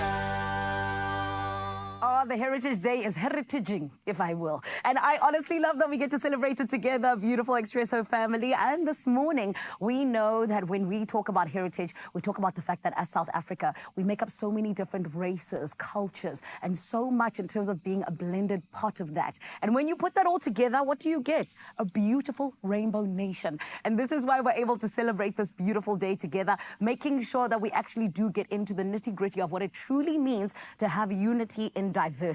Now, one of the most beautiful ways to actually see this is by looking at our amazing interracial and intercultural relationships. And that is why this morning we're celebrating with the couple that I said is going to be letting us in on a few things. It is none other than Ryan Jansa van Rensburg, as well as Carmony Naika Jansa van Rensburg. And it is all about the love, but it is all about how they indeed have put together this beautiful family that is stronger within their differences and put together a beautiful relationship that shares such an incredible, unique identity in their differences coming together. Everybody, let's give them a feel-good welcome, please. Hello, beautiful couple. Hey. How are you guys? Good, and you? Amazing. Oh, guys, I'm so excited for us to have this chat because I don't think I've ever asked you guys this question. How did you guys meet? We actually met at an interview, funnily enough, Yeah. for the same For the position same, yeah. in 2010. What? So I arrived and there was a couch outside of the boardroom and there was Yes. Carmody sitting there. And I remember driving home that afternoon, phoning my mother, saying there was this lady from Durban who flew all the way to Johannesburg. She's definitely going to get my dream job. But then I got the job. He got the job. He got the job. But you got the girl as well. And you got the guy, and that's what matters. Comedy was so good that they hired her at a different department. Yeah. And then day one, because we didn't know anybody else at the workplace, we kind of just then clicked. And then from colleagues, became friends, became lovers, I guess. Oh, and here we are today, celebrating so much. Yeah. And guys, I have to ask you, I mean, from the word go, you already know that you're from different backgrounds, right? But then, of course, there are those differences that come up when you get to know each other. Were those ever a consideration in the beginning of your relationship? I can clearly remember the day when Ryan asked, and I remember thinking to myself, like, I wonder what our parents would like think. Yes. And then, but we told them, and they were perfectly fine and perfectly happy with it. So we were very lucky, I think. We're very lucky. That's beautiful. So nobody had any sort of like reservations? I'm or not going to anything? say nobody. I mean, we had cousins who didn't attend our wedding, and I think it's at points like these where, you know, like we're getting there as a society where we are this happy rainbow nation, Yeah. but once you're in a blended relationship, that's when you start to pick up, you know, that your cousin who was your happy cousin and your friendly cousin, deep down might not be the cousin you always thought they were. So people, I mean, I had a cousin who declined our wedding invitation a year ahead of time, saying she'd be working on that day. So you pick up these little nuances, you know. Yes. Strange behavior. Yeah, and it is very strange. Yeah. Because like you said, we are like the Rainbow Nation. You'd hope and you'd think by now that those things wouldn't be something you'd have to think about. Yeah. But it genuinely is. But Yeah. I just love that your guys' love is all that matters. And that's what we always look at, right? But this is why I then have to ask you, particularly with us celebrating Heritage Day, you guys come from different backgrounds, like I said. I want to ask you each individually, what do you consider to be your heritage? We can start with you, Ryan. Hey, I'm South African. No DNA, just RSA. Exactly. Exactly. I love that. And what about you, my Carmody? Okay, so for me, no, definitely. Like, I don't even... Okay, so, like, Indian culture, like, from India is very exciting for me, even. But definitely, I feel like I am South African. Yeah. And South African Indians are totally different as well to, like, your original, authentic Indians. So the 100%. culture is just totally different, and I feel like I grew up with a whole mix of people. So for me, that's who I am. I'm a mix of all these different beautiful cultures you find in South Africa. The village, yes. if you will. Yes, I love I love my that. culture, but I love the South African culture too. 100%. And with you even saying that, you know, there's the differences from, like, you know, original India and the Yes. Indian culture that's here in Huge South Africa. differences, yeah. I mean, I can even imagine how there's a difference from the Xhosas who are in the Eastern Cape true. to the ones that grew up in Johannesburg. And so I can just imagine on continental vibes, you Yeah. know. But guys, I have to ask you very quickly, because your wedding was absolutely beautiful. How did you guys blend your cultures together to make it one? So, yeah. Go for it.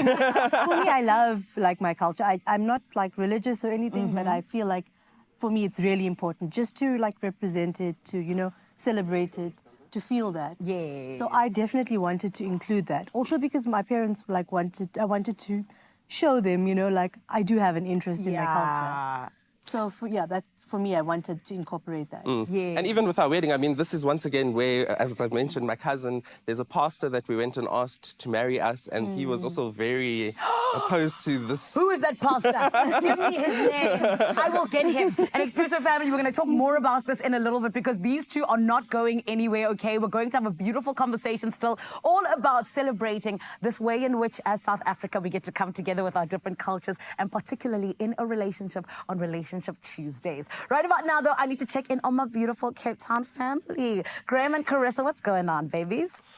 Oh, hey, Zanele, what a beautiful story where love trumps all. We are here for it, celebrating heritage. And listen, our heritage shapes every part of who we are at the end of the day. And this Heritage Month, as part of the Back to Your Roots campaign, Graham, our very own G-Man, did join Glyco Lemon at Kubig Primary School in Maitland to support their feeding scheme. Absolutely love this. When you involve the kids themselves in something that they can take ownership of, it represents the community in a whole different level. And of course, planting seeds has a beautiful kind of image around it, an idea that gets planted in the kids themselves. And this is how you take care, not just of the kids now, but future generations.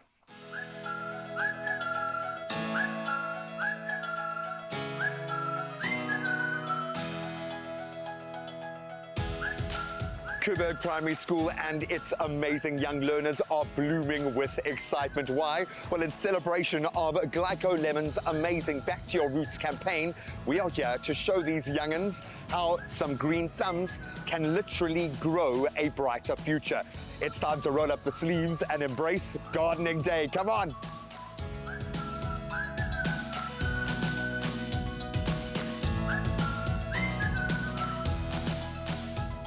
Angelica, first of all, well done. How are you feeling about how this has all come together? We've planted a number of gardens at underprivileged schools, and we've watched it grow. So our ethos, or our mission is, you can't teach a hungry child. And we know that the schools where we've given back to, they're looking after their gardens. The school kids are eating from this garden. This program definitely makes me feel very positive about the environment and also teaching the communities on how to grow their own vegetables and how to eat healthy, because the knowledge of gardening has been taken out of the curriculum. So what I've learned is that instead of buying vegetables that is so expensive and that's been treated with pesticides and chemicals, if I do my own gardening, these plants, I definitely know what I put into the soil. I know what I spray onto the plants. I won't put any chemicals that will harm my body or harm my environment. Let's start at the beginning, because I know this speaks to your core, your culture as a company. But there must have been a moment of inspiration where you were like, okay, this is how we need to approach our kind of Heritage Day celebration this year. Where did it all begin? So Glyco Lemon has been around since 1957. So it's a really, really long time. And I mean, it's been a part of South Africa's consumers' heritage. So it's been in the household. So why not give back this month of Heritage Month by doing all of this for South Africa? I love it when a tagline just lands organically, like Back to Your Roots. But talk me through that campaign and how that echoes Glyco Lemon's ethos, your brand values. So Glyco Lemon is a shampoo and conditioner range, and it's your everyday basic hair care range that does amazing things, and at the end of the day, it cleans your roots. So healthy roots are very important. You are what you eat to have healthy roots. So if you have a good system, a good planting system, and you can eat healthy foods and you can plant it yourself, why not give back by Back to Your Roots? What are you hoping to achieve and instill within these kids especially? We know that the cost of living is extremely expensive and not everybody can afford healthy, good vegetables. We hope that this will instill lifelong lessons for them, that they will come out with a trade, that they can start their own gardens at home, that they can provide for their family, they could start a business. The opportunities are endless.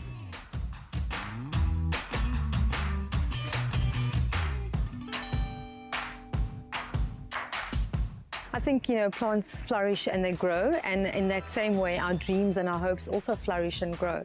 So I think it's very meaningful to me because I have got huge hopes and dreams for my future. So yeah, I tie it in and I take all these learnings home with me to grow my own vegetable and plants at home. What advice do you have for others wanting to make an impact like this? I mean, just go out there and do it. It's as simple as getting a garden, getting a few seeds and start planting. It doesn't hurt. I mean, you never know if you're not going to try. This humble little sign carries with it a lot of love, passion, and most importantly, purpose. It's forced me, inspired me to look back to my roots and why it's so important for me to propagate this idea with my own kids and other children. I now know that the seeds sown today are going to bear some spectacular fruit in and outside of this blessed earth. What a day. This is us at Quebec Primary School. Bye, guys.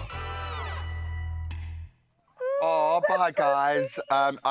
I did no work. The little ones did absolutely everything, but I love you guys. Thank you so much. What an amazing setup. To everyone working at Kuberg Primary School, you are getting it right. There's magic in the water there. Oh, my And they're busy watering the plants with that water right now. I absolutely love the metaphor of planting those seeds so that they can grow into beautiful futures. And we've got something in it for you too, because you do stand the chance to win a Glyco Lemon hair care hamper. How exciting. Nice. Simply reply to the competition post on the Expresso social media pages and answer us this one question. Why do you think it is so vitally important to go back to your roots, to celebrate and protect your heritage? What a day to ask you this. Don't forget to hashtag back to your roots. That'll qualify you for the competition, which closes on the 27th of September, so not a lot of time, but you can find the T's and C's on expressoshow.com. We'll see you now.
It's my feel-good breakfast show.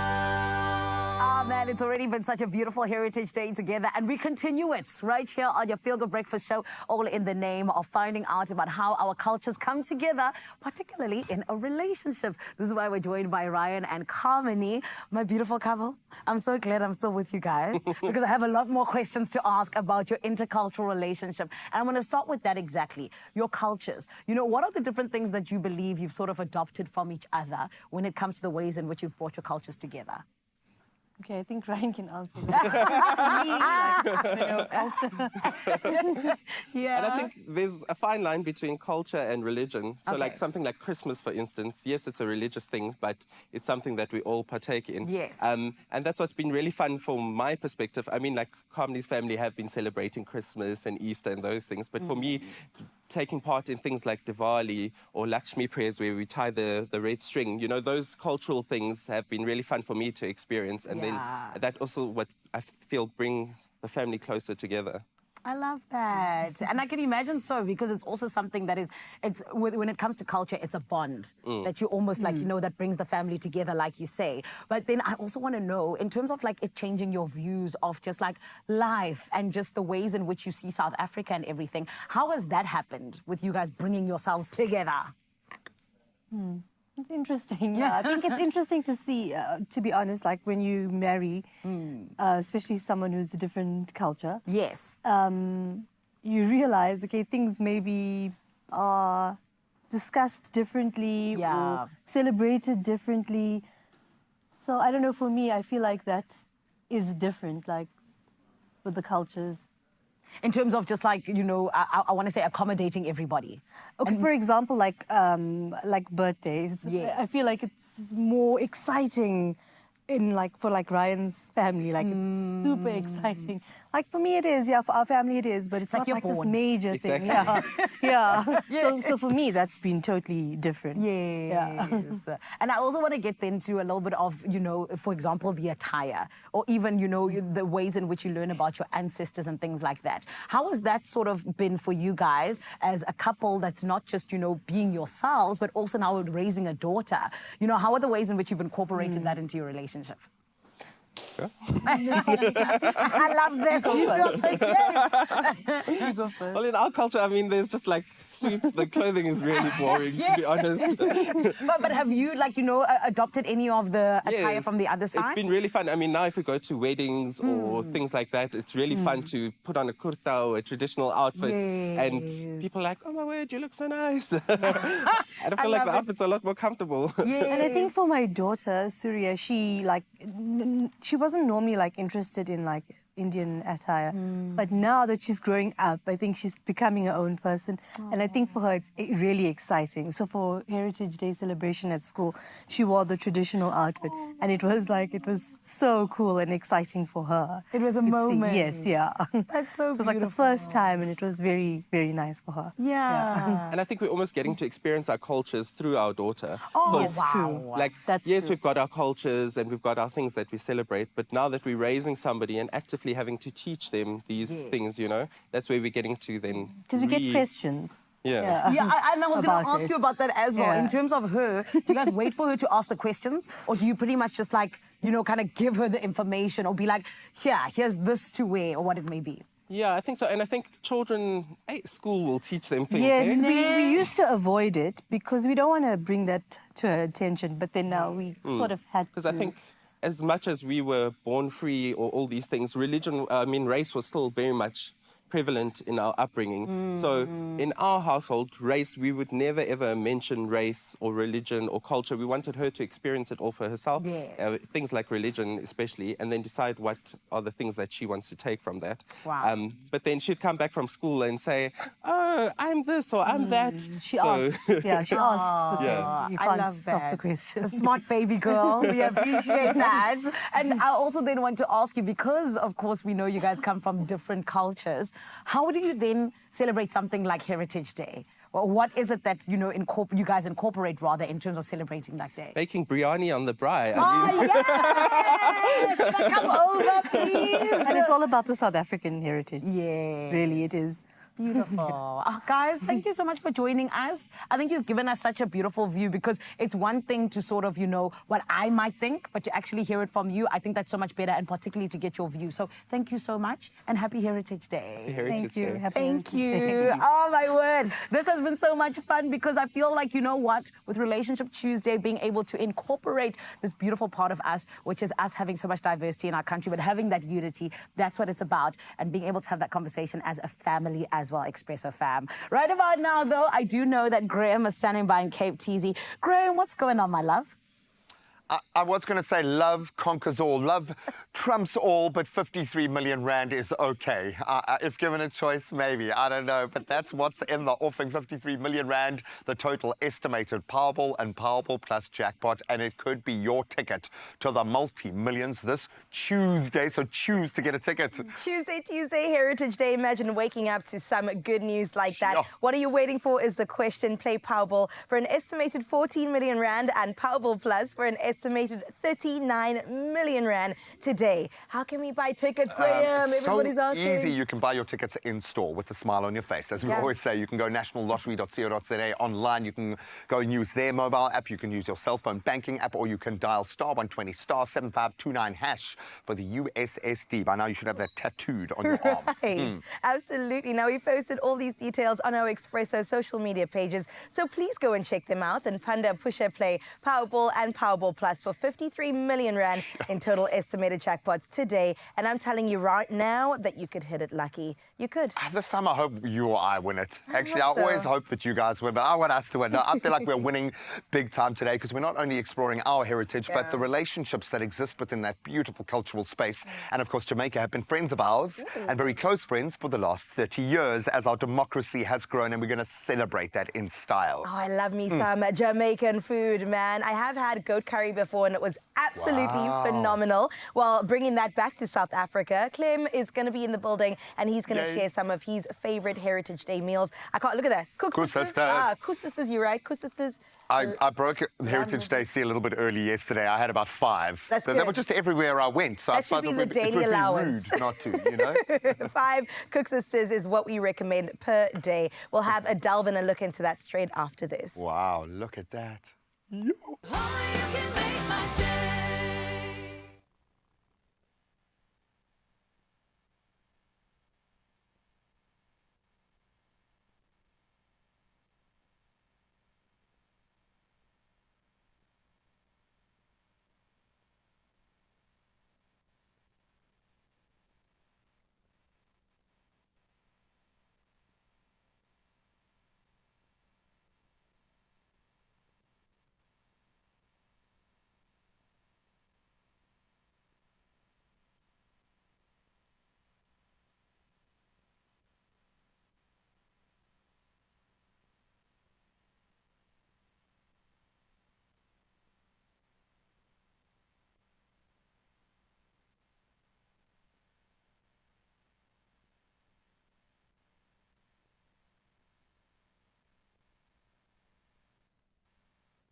It's my feel-good breakfast show. It is a beautiful morning because, my friend, we are celebrating. Yes, it is Heritage Month, but we are also actually celebrating Tourism Month. And this is one of the most beautiful things about South Africa, the fact that we've got ties all across the world. And one such tie that we are also celebrating, if you did not know, I'm here to tell you, the 30th anniversary in terms of the diplomatic ties that South Africa has got with Jamaica. And we decided to bring in the big guns, okay? We not only have the Jamaican High Commissioner with us today, we have also got an incredible chef, Chef Lumley, who is going to be telling us all about the beautiful food that makes Jamaica, Jamaica, and the ways in which we all get to bond over food because we know how much we love it here in South Africa. But my friend, we're also hearing all about South Africa and Jamaica and truly being a winning duo in absolutely everything. And that is why we've got our High Commissioner, Joan, with us this morning. Let's give them a beautiful feel-good welcome, everybody. Joan Thomas Edwards, how are you, beautiful? I'm very well, thank you. And thank you so much for having us. Of course, thank you guys We for are being thrilled. here. High Commissioner, I have to start with you because I feel like, you know what, when we talk about this 30 years of, you know, diplomatic ties with South Africa and Jamaica, it is a huge milestone. And this is why then we could just, you know, talk about this a little bit in terms of its significance. What does it actually mean? Well, firstly, I should remind you that Jamaica and South Africa, we share a rich history, historical bonds. Jamaica has been always supportive of South Africa in its quest for democracy. Yes. And the fact that you have achieved 30 years of democracy, Jamaica is right there with you and stands with you in celebrating this milestone. So that's how we have been intertwined. Yes. But for 30 years, we have built on that historical relationship in terms of 4 things. The culture, or cultural linkages.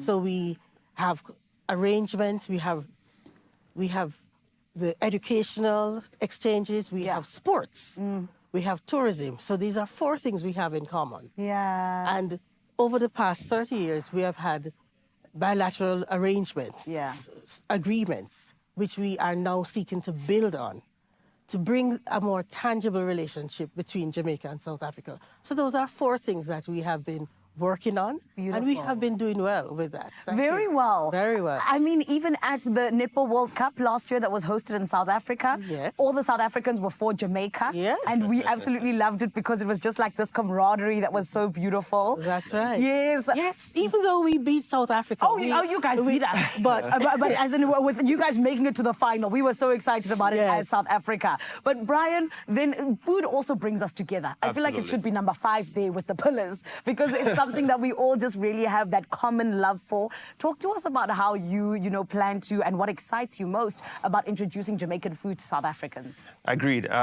I was actually surprised because of the strong relationship that we have with South Africa. There are no Jamaican restaurants here. Right. And the palate, I believe, is similar. It's just that in Jamaica, we tend to like our food a little bit more bold as the spices coming out. And being on the continent of Africa, you're going to have a wide variety of food. Our food actually is very much influenced by Africa. Love that. As well as, the European settlers who had come through the ranks. Yes. And what excites me the most of introducing Jamaican food to, the week are the similarities you have. So like bredie, that I'm told, has a lot of similarities to jerk. Jerk is not just the seasoning that we use on the meat and spices, but it's the way of how we roast and cook our meats. Right? Is that slow, smoky barbecue kind of feel like you can already taste it. I was going to say, I'm hungry now. Right? Yes. So I'm excited to introduce that. We love curry goat. We like our meat and our offals too, so our tripes.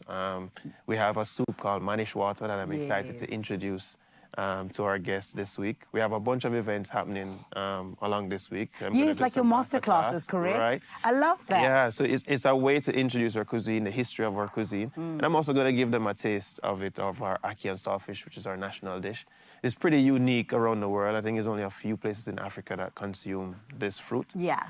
In the way that it's done, because it's a fruit, but it's had in a savory way, right, that you have to cook and boil and mush up. So I'm gonna introduce this spectacularly. I love that. And then you spoke about the similarities. Talk to me about how you're going to actually highlight those in your master classes between the cuisines found in South Africa and in Jamaica. Sure. So, for example, there's a lot of things that I see South Africans use and Jamaican use, but we don't use it in the same way. So cassava, for example, we use it to make a bami, which is a starch that we serve with fish. So we fry that and have it with escovitch fish. Here in South Africa, I say that you use bami in a different way. You use it in your beers, you use it in porridges, you use it in meals. So it's really cool ways of learning from each other. Say like cream spinach is a big thing here. Yes, it's huge. Right? We love cream spinach. We have kalaloo, which is a kind of thicker leaf, but it's a similar cook down. Yeah. We would add coconut milk to that as a stew. And it's soft and flavorful, but it's just a stronger flavor. Like cream spinach is delicious. I've tasted it yesterday with some seafood. Which one's better? Butternut squash. They're both good in its own right. He's trying to keep the 30 years of peace. Peaceful. Okay, I see you, Chef Lamley. I mean, we're already, I don't want to. Sport is one thing. It's food is all good. It's I vibes. love that. It's vibes. And with the culinary tour, very quickly, Joan, I just want to ask you, how do you feel it's going to strengthen ties with South Africa and Jamaica? Well, food is a unifier. So food is something. In Jamaica, we have an expression, come let us eat our food. Yeah. So here in South Africa, when we ask you to dine with us, we will unify you. We'll bring you together. So food will be the unifier. I love that. Yes. Guys, thank you so much for coming through. I absolutely love everything about you guys, your culture, your country. And this is why one day I'm coming to visit. And when you open that restaurant, I'm ready to invest in South Africa. Oh, yeah. All right? Well, thank you. Right. Thank you, guys. So much. Pleasure. Oh, my word, my lovely. I'm sure you didn't know that today, as we celebrate Heritage Day, we're also celebrating 30 years of Jamaica and South Africa having those beautiful diplomatic ties. And it'll only continue to grow stronger and stronger, which we absolutely love. And this is another thing that we also love to talk about. It is us finding out how we can get involved in the great things happening around us. And it is with those master classes that are going to be happening, my friend. So do not miss out on them to experience that beautiful, beautiful way of Jamaica right here in South Africa. Right about now, though, I do want to get into just a little bit of, something that I do also want to know. And this, for me, is what I love about our Feel Good Breakfast show. It is the fact that we jump into everything, from food to music to everything and more. And this is why I want to know, Cape Teasy, what's going on, my honey pie?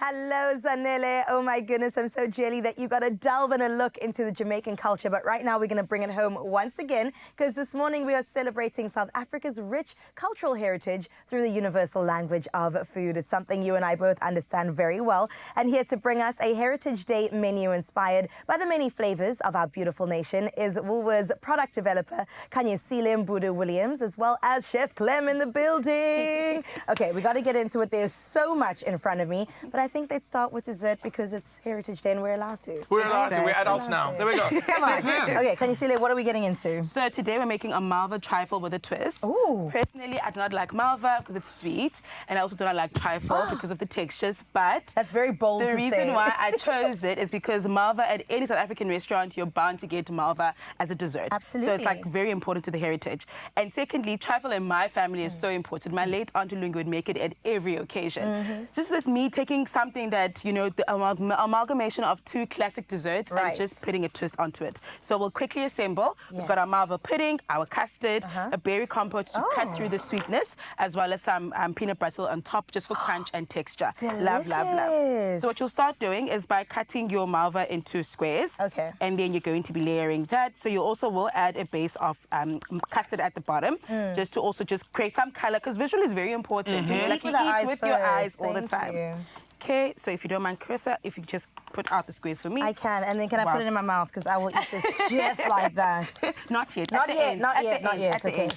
I love malva pudding. I do like the idea of using that as the cake layer in a trifle. Right, the sponge. Yeah, exactly, because you know it's moist, you know it's not going to be dry, and it's got all that caramelized malva-y flavor. Exactly. Definitely. And that's what you want. I think also, malva is such a classic in the terms of South Africa is a country with so much diversity, and if there's one thing we can all agree on is our food. Our food is absolutely amazing. Can you see how many squares? So 3 is perfectly fine. Okay, and then I'll pass that over to you when I take that back and add some more custard. Oh, this is divine already. It's so gorgeous. I absolutely love it. And I'm hoping that now with this recipe, I can hand over to my kids, my grandchildren, to form part of their heritage one day. I love that. And it is all about that legacy that carries on 100%. In the taste. And I think that's so special because storytelling really gets told through food as well. Okay, so we're going on with custard on the top and then the berry, what did you call it? The berry compote. Berry compote. So it's just a mixture of frozen berries, some lemon zest, lemon juice, a bit of caster sugar. It's very simple. All you do is throw it into the pot,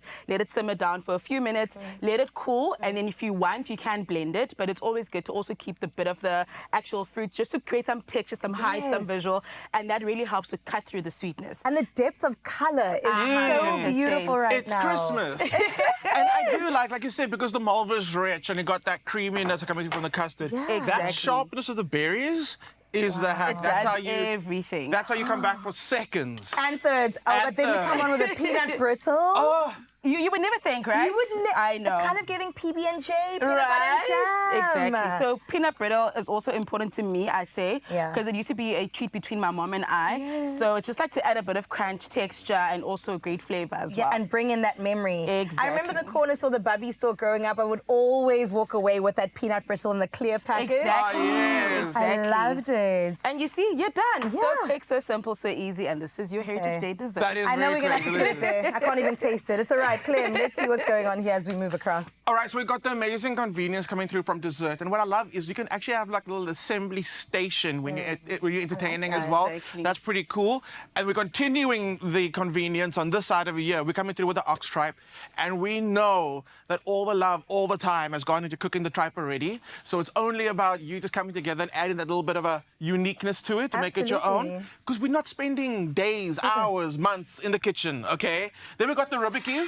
Okay. Cute. Yeah. Prosper. We know Prosper. Prosper said, this belongs to the men because the men gave one of these when we were created, and now they're getting it back. So Prosper, this is only for men, but we know Prosper. We will talk to him offline. But lamb ribs, I think, are like the ultimate, starter for a braai. 100%. Because you know those uncles that be starting the braai at 2 o'clock, but for some reason we're only eating at 2 a.m. I don't know why. These are great because they've been marinated, all the flavors in them already. Delicious. It goes onto the braai, and then you kind of, it's like a South African lollipop. 100%. It's a South African lollipop. It's so delicious. We got the Heat and Eat sisters. We got the pull-apart breads. And again, you know, Woolworths don't do things half. Yeah. If they're gonna give you a baking kit. Exactly. They're gonna give you the tin that you No, need to bake it in. stop it. And how South African does that look? Exactly. love And you know how it. you use actually tins to bake your breads at home? Yeah. So when you're done with this, you can literally use it, keep it in your pantry and use it over and over. Sustainability. I love it. What kind of bread is that? It looks It's insane. an onion and herb pull-apart bread, which you have with your ox tripe, you know, like at the beginning of a function. Right. It would be your starter, you know, we have upensi with songa samans, and you literally suck up all those juices. Oh, the juice and the... Yes. Oh. All right, so being Heritage Day today, I'm gonna make some pop to go with it all because again, getting that pop in there with the sauce and. Do you feel the Thank judgment you. coming I from said this side? yes. Oh, you said yes I to said it. yes. Yes. Butter and salt. Watch me. Okay, cool. So my method is always to start off by making I call a very loose slurry. So I add some water to the maize meal, and this is where I kind of start already getting whatever possible lumps there could be out of the mixture. So I do it very French, like you know we make choux pastry, we put the butter in the water first. Oh, so yeah. as the flour falls through, it picks up all that butter. Right. We're getting French with South African classics. Okay, cool. Then and a little bit of salt in the water. So I do use salted butter.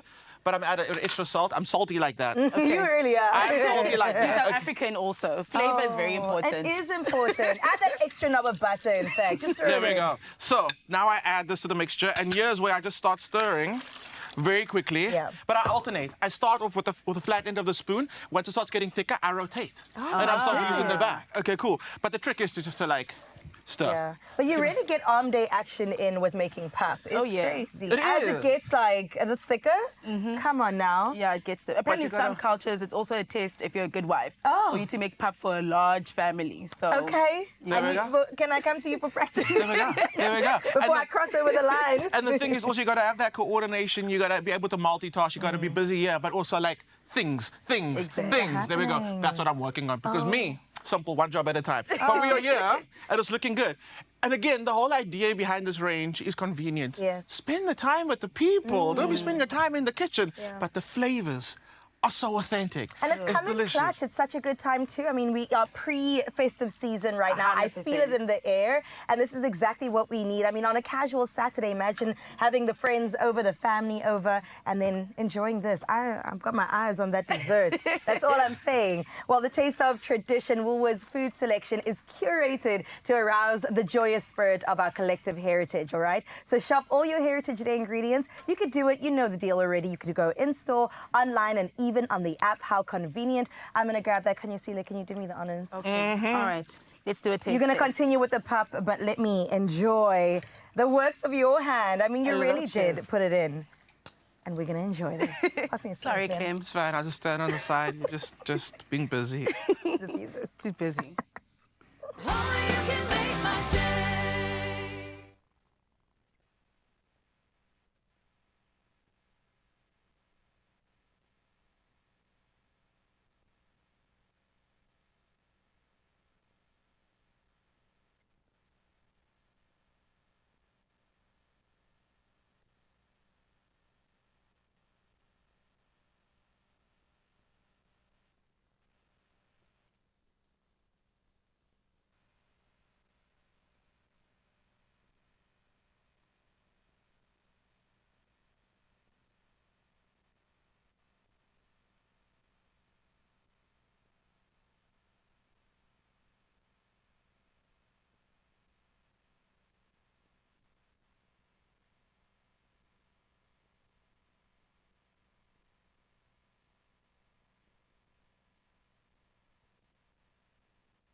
It's my feel-good breakfast show. Oh, honey, I hope you're enjoying your public holiday and just enjoying your Feel Good Breakfast show from the comfort of your bed. If not, and you're getting ready for work, it's okay. We're sending you into it with good vibes. And this is why on Heritage Day, we're so excited to celebrate this beautiful documentary, Language of My Soul, that is coming to SABC2 on the 29th of September. It is made by filmmaker Gregory Mulale, somebody who has allowed the beautiful Zulu language to actually live on by covering the incredible Katrina Isao, who is the lady who has been fighting to keep along this beautiful language called the Zulu language. And my friend, when we talk about endangered languages in South Africa, it is genuinely one of the things that I think doesn't get enough attention. And this is why I'm so glad that there are filmmakers like Greg who are allowing those languages not to just live on, but to never be forgotten. And as Katrina fights for her ancestral tongue, this is what we absolutely love to see, where a woman is doing so on her own, but others along helping her, such as Greg. Watch this.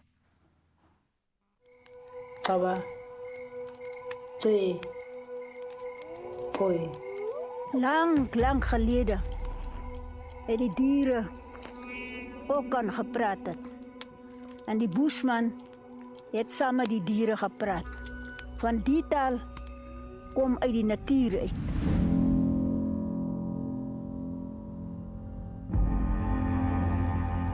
Die Bushman het baie dinge deurgemaak.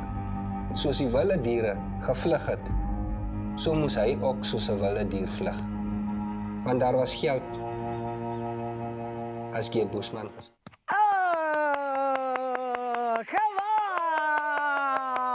Language of My Soul, coming to SABC2 on the 29th of September, made by Gregory Mulale. Gregory is truly somebody that I was so excited for you to meet because, my friend, he is someone who is doing the work that matters. Greg, how are you? I'm good, and thank you for having me here, Zanele. Of course. Thank you so much, Greg, not just for being here on this couch with us, we are grateful for that, but also for you doing this incredible work of trying to keep the Zulu language alive, with Katrina Isao. Talk to us about why it was so important for you to get involved in this. Wow. You know, like as a filmmaker, one always looks for those life-defining projects, something meaningful. Yes. So when I met Katrina in 2019 and I heard that she's the only speaker of a language, I haven't heard that. I was taken aback. And I went on to learn that her language, Zulu, is so ancient. It's 25,000 years old. Wow. English is only 1,400 years old. Yes. And already there is like, okay, there's something special here. But guess what? Without the ability to read and write, she went on to start a language school. Yeah. She worked on a new book, the first new book ever, and dictionary. So hers is a very storied life. She's a living legend. And I think I'm very grateful that the story chose me. I mean, it's beautiful to see the way in which you've just portrayed this living legend, because genuinely, I think so many people just really have so much respect for her and what it is that she's trying to do, which is beautiful. But then I want to speak to you about, you know, getting into addressing the broader theme of language extinction in this documentary, or rather this film. You know, why did you decide to go in that direction? Maybe I can answer the question this way. When Katrina was 17 years in 1950s, maybe 1951 or so. Yeah. Because her people were being killed for speaking this language, they had to hide their identity, say they speak Afrikaans or they are colours. Oh, wow. She started doing that at 17 years old. Yes. So she spent 5 decades until 1996 hiding her true identity, going around like, no, I'm an African-speaking coloured person. Yeah. And it's not just her. A lot of people who are San descendants today have been classified as colours. Yeah. And without this language, then a lot of people can't access their roots, their heritage. So really trying to revive the language, document it, preserve it, is something that will help a lot of us find, what can I call it? Find who we are. Yes. And without that knowledge, we really can't confront whatever pressing concerns South Africa as a nation has today. 100%. So language, more than when it comes to heritage, language, even though it's not tangible like clothing or a building or a structure, it carries so much in terms of who we are, how we define ourselves. History even. History, you know. Without it, without Zulu, we can't access that deep scientific knowledge and indigenous knowledge that the San have. Wow. And even talking about history, of course, there is the historical event that happened where Katrina Esau's school burnt down. Can you talk to us about the historical, emotional significance of that and even just the historical significance of it as a whole? Yeah, that was immense because you can imagine Oma Katrina started this school and is the only school, is the only thing that is in a way trying to make sure that once she's no more, the language remains. Yeah. And having it burn was something that really destroyed her, you know. I think how she saw it was like when I was 17 years old, my ngu burnt when I stopped speaking it. Yes. And now this burning of the school was like the second burning of ngu, which is unfortunate. And it really speaks to something about us also, like our Motswana, Xhosa, or even Chivenda people. We don't, or can I say we see English as the lingua franca as something that we should speak as a language of commerce, as a language to survive. Yeah. And as such, our languages are not prioritized. Yeah. And the documentary sounds an alarm that 100 years from now, my Setswana might be like Ngu. You see? That's so scary to even think of. But then, you know, talking about that, in terms of the Ngu language, what do you hope and envision the future of Ngu language and the legacy of Katrina will be? You know, it's very, I think we're very grateful that there's been organizations such as Puku, Pan-South African Language Lab, UNISA, and African Tongue, who worked with Oma Katrina to write the book, to produce a bilingual dictionary. So at least there is some documentation of the language. Amazing. But the key thing is the revival thereof. It should be in tongues and it should ring in people's ears. Yes. And the documentary really tries to answer that question. Beautiful. What will happen once Oma Katrina is no more? What will happen to this language? Well, we thank you so much, Gregory, for being a part of keeping this language alive, keeping history alive in that, and also just allowing us, you know, to go on this journey with you and Katrina. And we can't wait for Language of My Soul, 29th of September. We will be there. And thank you so much for also, I think, just allowing us to genuinely have that conversation about language extension and so much more. Thank you so much. It's on the 29th of September. Yes. That's this Sunday, 9:30, SABC 2, 9:30 p.m. Beautiful. Thank you heard it here on your Figure Breakfast Show. We will be there 9:30, SABC 2. Okay, Language of My Soul, all about the journey of Katrina Esau and keeping the Ngu language alive by, of course, none other than Gregory Mulale. I hope that you will be ready to enjoy it, but also to be enlightened in one of the most incredible ways right here on your favorite beautiful broadcasting station, the SABC. And don't forget, it's SABC 2. Right about now, you're on S3, though. And this is why, my friend, we are always so glad to be able to get into more of your Feel Good Breakfast Show, because it's more enlightenment. And this is why I want to ask, Carissa, how are we being enlightened more today, my love? I gotta say, Sawubona, Salam, Molo, good morning. Hola. All the languages, hola. Hello, Zanele. We are getting into, of course, our good morning post for this morning. And however you greet your fellow South African, it is accepted right here. And we've asked you a wonderful question for our good morning post. How do you greet somebody in your culture? I mean, some of us even say, awe, you know what I mean? We keep it 100%. simple. Well, we can look back, we can look forward. Yeah. It can be colloquial. It's you, baby. So let's hear how someone wakes up and greets in their culture. Let's get our voice note in. Good morning, Expresso, the morning show. Good morning. Retina City, Molweni. Ninja. And you've got to say it like that too. Molweni. A big good morning to you, Njani. That was him easing us into our Heritage Day. Ooh, I love that. I love that. How would you say morning if I saw you on the road? Sup. Sup. Sup. Sup. How's it? Word. Come on. Linda What's Tolo up? say good morning, Expresso show. In my language, we say Dumela. Dumela. I love that, Linda. Dumela to you. Who else do we got? Marvin J. Motwane. Dumelang and Goeiemorgen, because I have a Sotho and Griqua heritage. I like that. that. That's beautiful, Marvin. It just makes you think of how many unique heritages we actually have. Nancy Governor saying, Vanakam, hashtag Expresso Show. I love that. Vanakam. Happy Heritage Day to you as well. A nice group of people. Bushelo also saying good morning. My favorite Expresso Show fam. This is how I greet in my culture. Dumelang, as well as Buqeni. Happy Heritage Day. I love that. Oh, beautiful. We've learned a thing or two today, for sure. I love it. However you do it today. This is your opportunity to express your culture and connect with the people around you. Absolutely. And we'll see you after the break. We'll say Dumelang once again when you come back.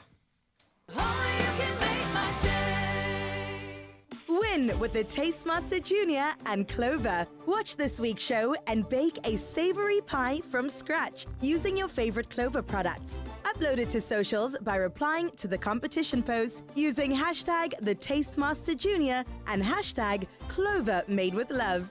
You could win a KitchenAid Classic Stand Mixer plus a Clover hamper. Don't miss the Tastemaster Junior, Tuesday evenings at 7, repeat Wednesdays at 1 and Sundays at 4 p.m. Only on SABC2. Clover, made with love.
It's my feel-good breakfast show. Welcome back as we delve into health right now. Let's talk about vaccines, a frontline defense preventing serious diseases and illnesses before they even have a chance to take hold. That is the principle. And with Pharmacy Month now in full swing, there is no better time to focus on protecting ourselves and our communities. And here to discuss the topic further is SAHIP, or SAAHIP, Cape Western Province Chairperson, Brent Sinhedge. Brent, great to have you back here, my friend. And thank you so much, because I suppose your work really does come to bear as we move through these seasons. And it feels like it's been a rough flu season, to paint it even lightly. But I think vaccines almost become a history of humanity and how we have collectively approached some of the biggest risks that are involved in our journey through life, which is amazing to me. Why do these vaccines work as well as they do? If we look at things like measles and polio, some things we've been able to write out of our historical past completely. How do vaccines actually work in that sense, and how we've been able to use them to turn the tide? So vaccines are developed specifically for a specific type of virus, and depending on the way that virus mutates or doesn't mutate and the rate at which it mutates, we're able to create vaccines that can either give you a protection or immunity for a year, and then as that virus mutates, we will create new vaccines going every year. And then other ones like measles and polio, we are able to provide lifelong protection with. For measles, for example, you'll get your first vaccine when you're 1 year old, and a booster, badge of honor. and then your booster when you're 5, and that actually gives you lifelong protection. Are we close to getting? I suppose the nature of a flu virus would almost make it impossible, but through my uneducated mind. But are we close to getting to a point where you can have a one-size-fits-all flu vaccine? So scientists are actively researching this idea of a universal flu vaccine. but it's a very complex challenge, and it really requires a very deep understanding of the flu virus's structure. And not only that, but how is our body going to react to this vaccine or to this virus? And because the flu virus mutates so frequently, it's very difficult for scientists now to create a one-size-fits-all. Yeah, who's the enemy? Yeah. So to explain it a little bit better, a little bit of a visual aid. Oh, I love it. So, yeah, I thought you were just going to show off your intellect and come and do 2 Rubik's Cubes at the same time, okay? so if we pretend that this is the flu virus and this is the measles virus. So this year you get your flu vaccine and you are protected against this virus. Your antibodies are created and they're able to identify this as a virus, and your body can fight it off. But as the year goes on, the virus mutates, it travels, people travel, everything happens, and it mutates in such a way that it's no longer recognizable by your immune system, and that's why the ingredients inside our flu vaccines every year need to change. They need to be updated. And that's why you have to get annual vaccines, because it's changed so much. But when we look at the measles vaccine, so as I said, you get your first vaccine when you're 1 year old and then again when you're 5. And because the rate of change of the measles virus is so small, it doesn't change enough so that your immune system can't identify it as the measles virus, and you have enough of an antibody and an immune memory to combat this for lifelong without needing annual vaccines. I love that. Thank you so much, because the visual representation does help a lot. And this kind of almost puts the weight, the responsibility on the shoulders of pharmacists to protect the community on a different level for me, because if we don't get that right, and suddenly now the mass of people being sick is going to put pressure on the system, it's going to put pressure on the larger community. Your role is vital in ensuring that the community is immunized. You're not just about individuals, you've got to look at the bigger picture. Yeah, so pharmacists are very crucial when it comes to immunization and vaccination, and with additional training and qualifications, some pharmacists are able to administer a wide range of services, and this really helps to increase vaccination rates as well as promote public health. And a lot of community pharmacies actually have an on-site clinic, either with a nurse or a pharmacist, who will administer these vaccinations.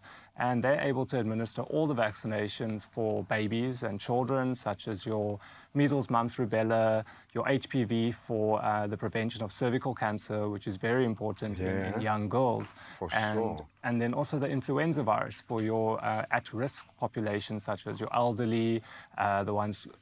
people with comorbidities or immunosuppressed patients, those that have HIV or other diseases like that. As you hear, you are sane, you are super intelligent, and you are probably the most plugged-in person when it comes to vaccines. And already I have this natural resistance, this hesitancy, because we have so many conspiracy theories, and I suppose a natural, maybe that's not a bad thing to have when treating your body and dealing with medicines. But what advice do you have for someone who is resistant or hesitating when it comes to this vaccine space? So vaccine hesitancy is a worldwide problem, and it's a very complex issue. And all I can really say is that you really need to consult with your healthcare professionals, including pharmacists, if you have any concerns, any questions, whether it's for you or for your family, because when it comes to vaccines and the health of your family, you need to make sure you've got the most accurate and up-to-date information, and that's why we're there. And there's so many myths and false information, especially on social media. For sure. And it's everywhere. So this year, September is Pharmacy Month, and this year our theme is Let's Talk About Vaccines. So I really encourage population, public, anybody who's concerned, whether it's for them, for their children, for their parents, if you have questions about vaccines, come to your pharmacist. Yep, and they get the most up-to-date information. I'm going to give you a little fist bump for everything that you've done in your life. Absolutely brilliant. We rely so much on our pharmacists. I think we need the year of the pharmacy, not just Pharmacy Month, but with Pharmacy Month wrapping up in just about a week. Let's continue to celebrate by recognizing the amazing pharmacists who work tirelessly to keep us healthy collectively in proud partnership with Adcock Ingram OTC, the sponsors of Brave. September is Pharmacy Month, in proud association with Adcock Ingram OTC, sponsors of Brave, inspiring communities one pharmacy at a time.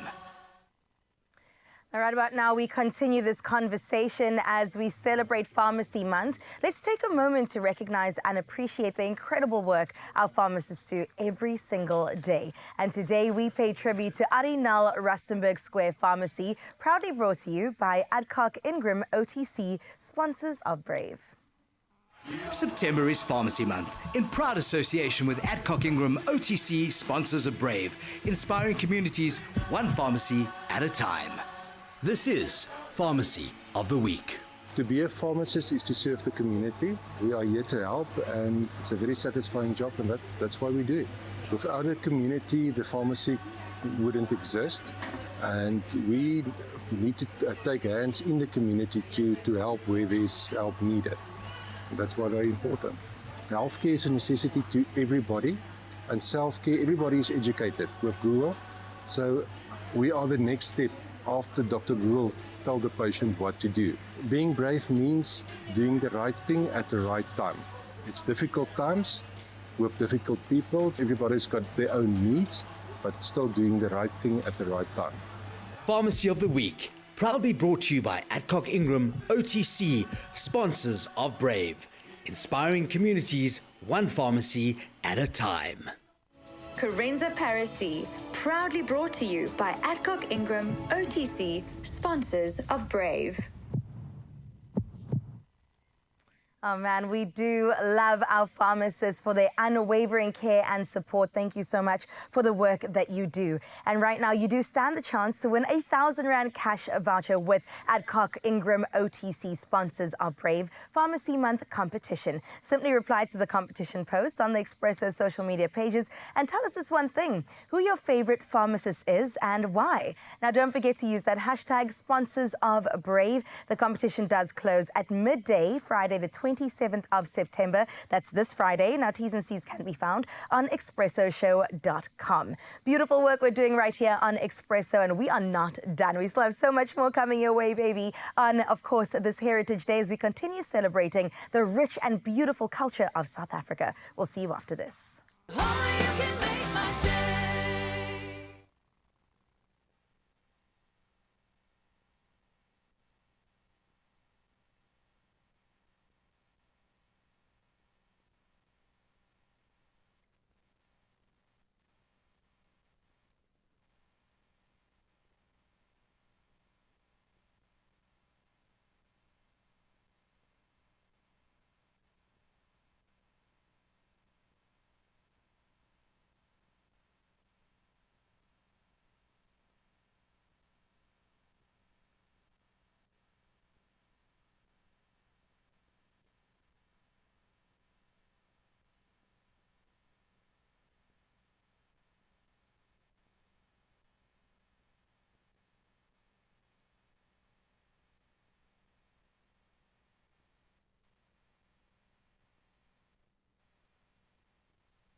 It's my feel-good breakfast show.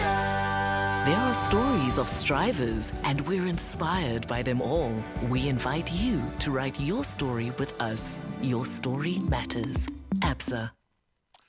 Yes, because your story matters and our story matters. Let's have a serious conversation about all of our stories. And because we're getting into finances, let's bring some wisdom into the conversation. Zanele, I think you need to step up for this one as well. I think a lot of us, we really do feel the financial weight at around this time of the year. And for those of you feeling a little bit down about the stresses of life, don't worry, because it is almost at the end of the month. And we all know what that means. Absolutely. So close, guys. It's almost payday. The most wonderful time of the month. Can we agree? Yes. That is a time where we can all splurge on a little something and also treat ourselves, right? And while it is important to take care of ourselves, we have to stay focused. It's also important that we stay smart with our money. Ain't that right, Zanele?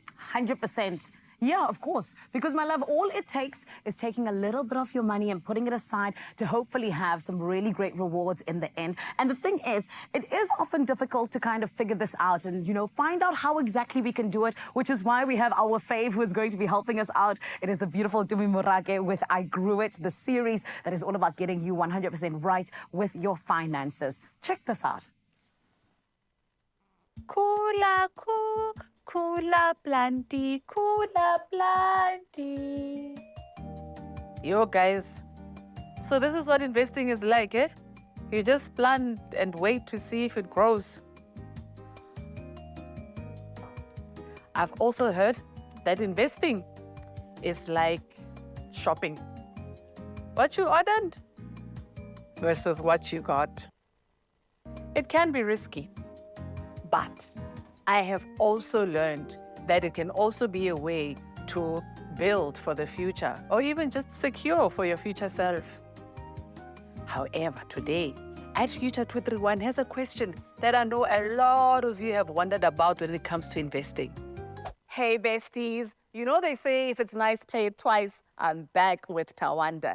He is the head of savings and investments at ABSA, and he is back to talk savings and investments, right?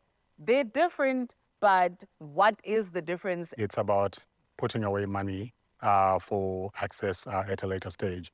If you're going to be putting money aside for emergencies, you want to access it when you need it, you're likely saving, right? But if you're in it for the long haul, right, to say you're putting money aside for you to access after 5, 10 years, that's on the investment side of things. On the saving side of things, there is very little, largely no risk at all. Right? You put your money in it grows, but slowly, and there's no risk to your capital. But on the investment side of things, there's an element of risk. So that risk means you put in 100 Rand, there is a chance, a higher chance of you ending up with less than 100 Rand.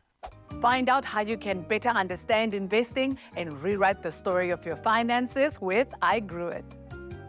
ABSA, your story matters. Can I stress the word your? Yeah, because your. immediately, your and your. I think so many of us want to compare our journey with someone else's journey. And we hear someone else is investing and we think, I should be investing. Is that right for you in your season of life? Now, Zanele, I want to ask you, because you're quite an exciting phase of your kind of financial journey where I would imagine doors are starting to open up. You're starting to see a long-term projection. How have you been able to kind of separate saving and then investing for the long term? Do you have that long-term goal financially, or are you still very much in, this is how I'm living right now, this is what I need, this is what I might need? Put it in perspective for us. So, my Graham, you are 100% correct at me being a place where I now need to kind of, you know, look at where my finances are going. Am I just saving? Am I just investing? And for me, especially because I know that in the past, there are certain things, guys, if I can tell you, I've missed out on such incredible investment opportunities, right? Things that now are worth so much. And I'm like, I could have been there. I could have been Elon Musk's bestie, but I missed out on the opportunity because I said no. So this is why investing has actually become such a big thing for me, where I'm like, okay, yes, I have my rainy day fund, I have my savings, just, you know, that sit there. But then I also have the things where I'm like, where can I best invest my money that's hopefully going to work for me when I'm, you know, just sitting here doing a link with the beautiful Carissa and the beautiful Graham, you know, things that are going to be working in the background that are hopefully going to, you know, allow me to have those rewards a little bit later on, despite what is going on in terms of my life right now or in that moment. So I'm definitely looking at investing. And even next week, I'm sitting down with my financial advisor and we're literally looking at the different ways in which I can actually allow my money to work for me with investments while also looking after my rainy day fund. What about you guys? I love the fact that rainy day is a good one to have, and COVID taught us all of that. I don't know how we would have survived without something there. You're scratching your head here, and that's perfectly fine because you're young. You shouldn't have a full financial kind of picture because you don't know what your life is going to look like for the next 20, 30 years. Is there something that you would like to focus on to save for, or something, a financial goal that you want to invest for? How do you put wealth into its box? Oh, that's so interesting, Gray. I think for me, and I think I've mentioned this before, that I would definitely love to have my own property by the end of hopefully next year even. And then also thinking of children eventually. So I'm thinking about these bigger picture things and how do I on the daily ensure that I can contribute towards it. Even though I'm not seeing it right now, it is of course part of that 1-year plan, 2-year plan, 3-year plan. So investing in my future looks like that. I just also probably need to call up my financial advisor and be like, help me out, because I got to call in the experts on this one. And that's the bottom line. Some of us aren't financially gifted in that sense. We can make money, we can be passionate about it, just like these gorgeous girls, but you need someone in your corner. Zanele, too wise for such a young age. But we love that. The bottom line is, it's about honesty. Get to know your space, your season of life, and the pieces that are on the board. Then you can make the right decisions. Yes, and we want that for you as well. So head to our socials and let us know what your thoughts are in the comments, all about the subject that we touched today. Do you prefer to play it safe and stick with saving your money, or are you up for the risk and ready to invest? I'm hoping the latter as we continue getting an education on all things to do with our money. Oh, completely. And if you want to continue that education, don't forget to catch the full episode of what we have just seen. I suggest you do go and check out ABSA's YouTube page. There are some gems in there as well, and a direct contact if you want to ask those questions. Absolutely. There are stories of believers, and we're inspired by them all. We invite you to write your story with us. Your story matters. ABSA. Now, today we are so thrilled to welcome not one, but two phenomenal athletes who have made a massive impact on the world stage. Olympic gold medalist and world champion Wade van Niekerk, alongside his equally remarkable sister Kyla Swartz. Fresh from their time in Paris, they are here to share their incredible journey, the highs and the challenges of competing at the highest level, and how do they stay at that peak form with the help of phytoceutics. They are simply fantastic, a power duo. Wade, Kyla, it's wonderful to have you in studio. Thank you very much for joining us. It's really always a pleasure to be able to share our story, and I think it's quite special that I can finally do a few things with my little sister. Yeah, what is it like being able to perform at the peak of where you can perform with a sibling? I enjoy it. I mean, I think this year it was one of my biggest driving forces. I've been struggling with a lot of consistency and so on, and at the back of my head, knowing that there's that possibility to represent the country with my sister, it was a big driving force for me to try and fight through my challenges physically and get myself healthy and fit so that we can both be at the opening ceremony this year. Paint a picture for us, Kayla, especially, I mean, the fact that you guys were there together, fresh from Paris. What was the experience like? I think the opening ceremony was definitely a highlight. I thought that I'd be in it alone, but I was really happy to share that moment with my brother. I think it's so euphoric being in Rio, and that really sparked the dream for me.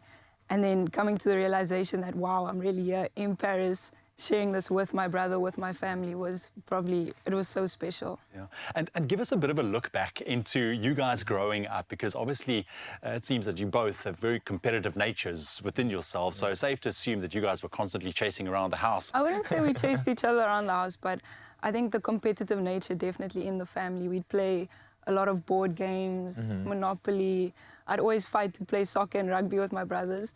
So I think that really sparked like the competitiveness between us, yeah. It's good. I think we 10 years apart, so it was, I mean, there was quite a gap, and now that she's a bit more older and so on, we can see more eye to eye and relate to more things, where before that it was she's the little sister that cries about everything that happens, where now I think we have a bit more of a tighter bond and a better understanding And the fact that we're both sports professionals, where we can tap on each other for energy and strength. And I mean, even now, where I'm older, and we're speaking about our health and looking after ourselves, and the relationship that we have now with phytoceutics, I think it's so important. When it comes to training, nutrition, supplementation, I mean, what's your outlook? How do you guys manage to stay in top shape despite whatever challenges that comes across your paths? I've always seen being a professional athlete as more of a holistic view. So it's, for me, the biggest thing is outside of just the sports field, it's looking after my nutrition, recovery,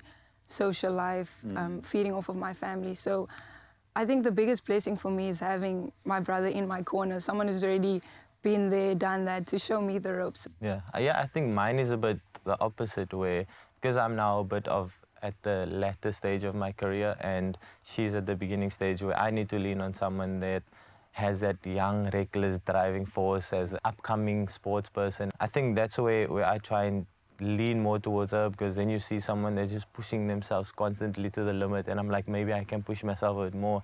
And that's where things like the relationship that we have now with phytoceutics is so important, because for me, I need to try and sleep and recover and rest, where she needs to just like push herself to the limits all the time. So it's really a fine line between the two, and it's good that we have each other. For myself and Kayla, I think it was so important for us to tell that story of us going through this together as brother and sister. She mentioned it.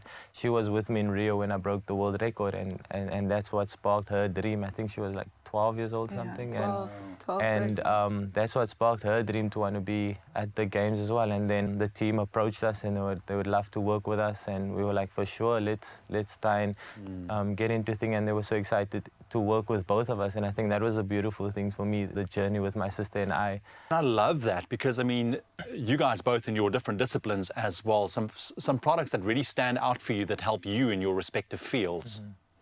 I've been using the Biomax Magnesium, and prior to Paris, I was struggling with cramps a lot.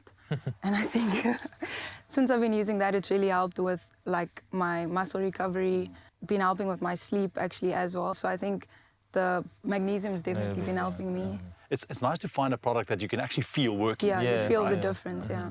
No, it's crazy. I think I was very lazy when I was Kayla's age with supplements and I guess the nutrition side of things. I was just someone that wake up, have something to bite, and then grind until the end of the day, and then come home feeling half dehydrated and feeling super uncomfortable. And as a youngster, I just thought that's part of the sport. Like, you go to bed every day with a headache or feeling unable to manage the day. But then it felt like magic when I took magnesium. It's like, what is this? Like, what is going on? And it's crazy because I'm an example of someone that pushed themselves physically with no sorts of supplements, and I had no knowledge about it and no education about it. And now I also have a platform where I can say there is things out there that helps you improve your joints, your cognitive health, your physical and your rest. So I think it's so important that I walk this journey with phytoceutics and expose more and more next generation athletes that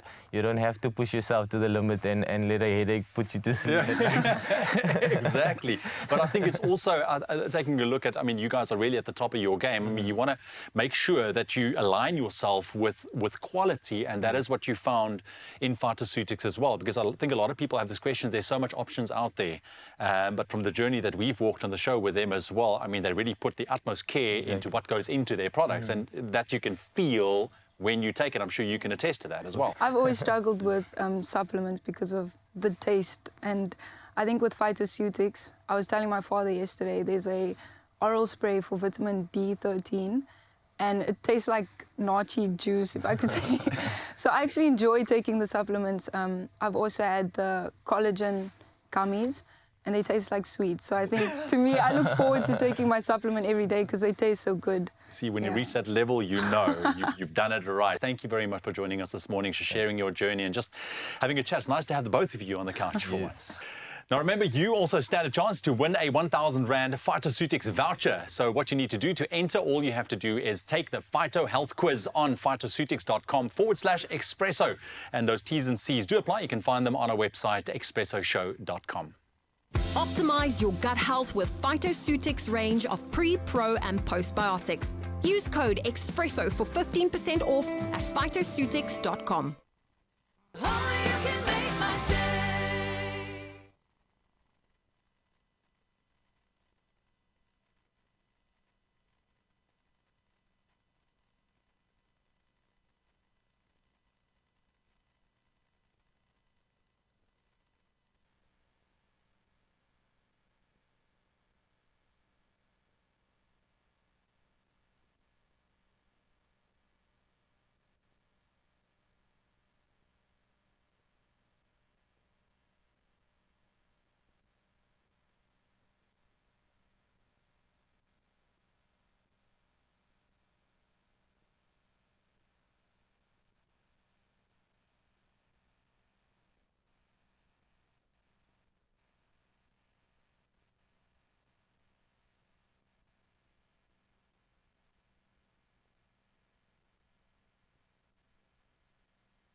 It's my feel-good breakfast show. Welcome back to your Feel Good Breakfast Show. We are celebrating culture, and in South Africa, it is just so rich. And this Heritage Day was celebrating Culture Shock's 5th season, and they recently kicked off the new season with the Baruch Entertainers, a distinguished troupe in the Cape Town minstrels community. And yet to tell us all about it is Claude Jonas, a chairman of the Baruch Entertainers, as well as producer of Culture Shock, as well as Fakhri Abrams. Let's give them a Feel Good welcome. Yay! You know what, I love that you're also giving yourself a feel-good welcome, because we had a bit of a chat off air, and yes, you are back for a 5th season of this. You made it through COVID, you made it through every single up and down, and we are still celebrating. How are you feeling? Tired. Yeah, I can imagine. Tired. It's been a week and a half, you know, our 5th season for Culture Shock, and ironically, you know, the journey's full circle. This guy right here, Mr. Jonas, one of my mentors. Yes. I also used to be, a family member of Baruch Entertainers, and to be here in our 5th season at Culture Shock, to see it growing and booming, and 2 sold-out shows the past weekend. Come on now. Yes, Expresso being part of the journey for all the 5 years, it's quite humbling and motivating to keep going. Absolutely. You know? And I want to get into more about the details about Baruch Entertainers as well as the Cape Minstrels, aka the Klopse. I feel like that's how we know it. What is that collaboration? Can you tell me more about it, either one of you? Yeah, so from a Klopse perspective, Baruch Entertainers is an organization that deals with in the minstrel fraternity. So it's where we showcase talents in dance and music and choral renditions, etc. Right. And it synergizes with what Fakhri is doing at Culture Shock, because of our members also participate in the event, etc. on an annual basis. So it's always exciting that there can be collaborations, but I think our vision is all the same and pure, is that we are preserving the heritage. Absolutely. And we are trying to leave legacies so that the culture will continue with those who still follow. Now, Claude, you are the director. You're there in the front, bro. And you, of course, are guiding the way when it comes to younger guys stepping forward. So what does that feel like? Does it feel like a responsibility? Yes, of course it is. I mean, I come from the communities as well. So I've grown up in the culture. Yeah. And it's always been our or my vision or wish to plow back. And like I say, preserving the culture is the most important thing. We don't want it to die out. Yeah. It comes from our forefathers. The first minstrel troupe was organized way back in 1887. Wow. So it's a rich heritage, and we are proud of it, and we are very committed to passing it over to the younger generation. Of course. And I love that, you know, once a year, the Tweede Nuwe Jaar, we usually see this all performance, and it's beautiful. People gather from tourists to Cape Townians who look forward to it every year. But now you've taken the street performance and you've taken it to Joseph Stone Theatre. Yes. So what can we expect? What do we see on the ground? I think season 1, the great David Kramer said it's like minstrels and Malay choirs on Broadway. Sure. And this past weekend, these guys from our authentic streets of Cape Town, the Cape Flats, put on products that you was literally sitting there and thinking, am I in London? Sure, am I in New York? I'm not trying to boast about it, but that's the hard work. No, you must. The hard work they put in. And that's what the platform is there about. Yes, we do have the authentic version, which myself and Claude on the Tweede Nuwe Jaar will be in our makeup and everything and do our thing. But the next generation is looking for something exciting. Yeah. And Culture Shock is that platform, you know. And at the same time, having these guys, our seniors, always by our side, just guiding us in the right way for us at Audible Concepts and Jive Culture Shock. We're very privileged to have guys like these that's whispering in our ear. This is the way we do it. Don't forget, you know. And it's really overwhelming to see that we don't need to be like other cultures or other ways. We can be authentically us and maybe also win a Grammy one day. Come on, I see it for you, and I'm so excited to see Cape-coloured culture being put on a platform like this. Like, I literally am sitting here with goosebumps because this is where we need to be, and we need to continue down this avenue too. Joseph Stone, it's going down. Give me the dates, tickets. How can people get involved? Baruch is there today at our market. There's a lot of food there. It's 30 Rand to get in today at the Joseph Stone all day. Our brass band competition is tonight. Baruch is competing. And the grand finale this weekend, where the coveted team wins the title. Please come out to the Joseph Stone. Tickets for the market day is 30 Rand. For all the other shows, it's 150 Rand to 200 Rand per ticket. Beautiful. So please, please come and support. Come and see our talent. Come and be Cape Townian, South African. Come on. Heritage Day and beyond. We need to celebrate the diverse and very rich culture that South Africa has. And we are putting Cape Town on the map, baby. The mother city is here. And we're going to hear a beautiful rendition, 3 minutes, in fact, of absolute entertainment brought to you by, of course, the Cape Minstrels. But Joburg, are you excited to see what Cape Town's got to offer? There's an upside. Oh, man, I love this. It's so beautiful for us to be able to celebrate our heritage because us being South African is what makes us South African. You know what I mean? Like we say, no DNA, only RSA. And this morning, we actually get to celebrate a brand that is truly entrenched in our RSA. And this is one that has been around for so long, 125 years to be correct. And one thing I love about it is the fact that it brings the rich culinary experience in such a beautiful way. And also, my friend, we are about to have a lovely time as we play a game that is going to be celebrating the delicious food that we have in this country, but also celebrating the creamy, rich milk that Clover has to offer always for us in this beautiful country of ours. So this is it. I hope you're ready. We're about to play with Graham and Carissa. I'm going to be the judge, and so are you, Expresso family. So you got to stay tuned, okay? And you got to be in it because I am about to see who is going to come out on top for this blindfolded, blind tasting, delicious experience that is milky indeed, because it is all about pairing these delicious dishes with the milk. Carissa and Graham, are you ready, my loves? I have my face bra on and I am ready, okay? Face bra. The way that Lucian was wringing his knuckles literally before the start, he's enjoying this far too much. So I hope I look as ridiculous as I feel. Now I'm ready. Yeah. I'm ready for the taste test. My other senses are heightened. I'm ready too. I almost fell asleep as soon as the light went out, eh? I love it. So, Expresso family, with you being the judges, you're going to help me count the points, okay? Because Carissa and Graham are going to have a chance at 4 different dishes, and they're going to have to taste and tell us which dish is what. Okay. And depending on who gets how many points, you come out as the winner if you have the most. Are we clear, my beautiful contenders? Yes. I love it. I think we must play for the golden monkey today. Yes. Okay, we're going to play for the famed golden monkey. Let's do it. Okay. My lounge could do with some decor. Okay, beautiful. Okay. I love it. I love it. Do you guys have your milk ready? Are you guys ready to go? Okay, I don't know. I think All right. so. Okay, so Lucian is going to be our taskmaster here. He's going to very kindly hand us everything. First one. Okay. Okay, perfect. Perfect. Okay, here we go. Grab it. Friends, you can go with your very first dish. Let's go for this first taste. Okay. What do you guys taste Going in. when you put this decadent, delicious thing in your mouth? Boom. Like, put it in. Easy. Let's get chewing. I already know. I could tell by the Okay, smell. Carissa, you said easy. What do you think it is, my babe? It's a good sister. Come on. That is I told you, I literally ate 5 of these yesterday. You did. I really did. My mouth was like, thank you. Good sister all the way, baby. Okay. I love that Delicious. flavor profile. Oh, my word. All right, number 2. I live in the best city ever. Delicious. Open up. Thank you. I love it. Guys, this is how it's going to work, right? Because Carissa was the first one to say she had it. So when you think you've got it, tell me, and then I'll allow you to answer, okay? I thought my super cool gun motion gave it away. Okay. I have to feel it first. Oh, a spoon needed. Okay. Let's Thank go you, number Lush. 2. Okay, let's see if you can find it. Okay. I got it. Oh, wait. I thought I had it. Wait, let me help you. Oh, Graham, did you say you've got it? No, My I life thought I has did. been made. Tastes like peanuts. Open up.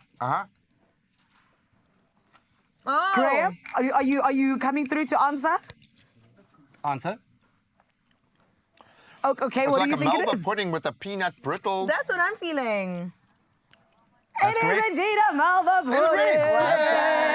Alrighty. I suppose normally you would have a Love lot it. more syrup when you and kind of really custard. delve in it. That was delicious. Nice. So good. Third one. Okay. This is the best Okay. morning ever. I know. So, guys, How much do you at charge the moment, to do this you're at sitting home, on Lucian? 1-1. Lush, how much would you charge to Okay. feed me at home? Priceless. Okay. Graham, my tongue, you're so silly. Okay, let's go with number 3.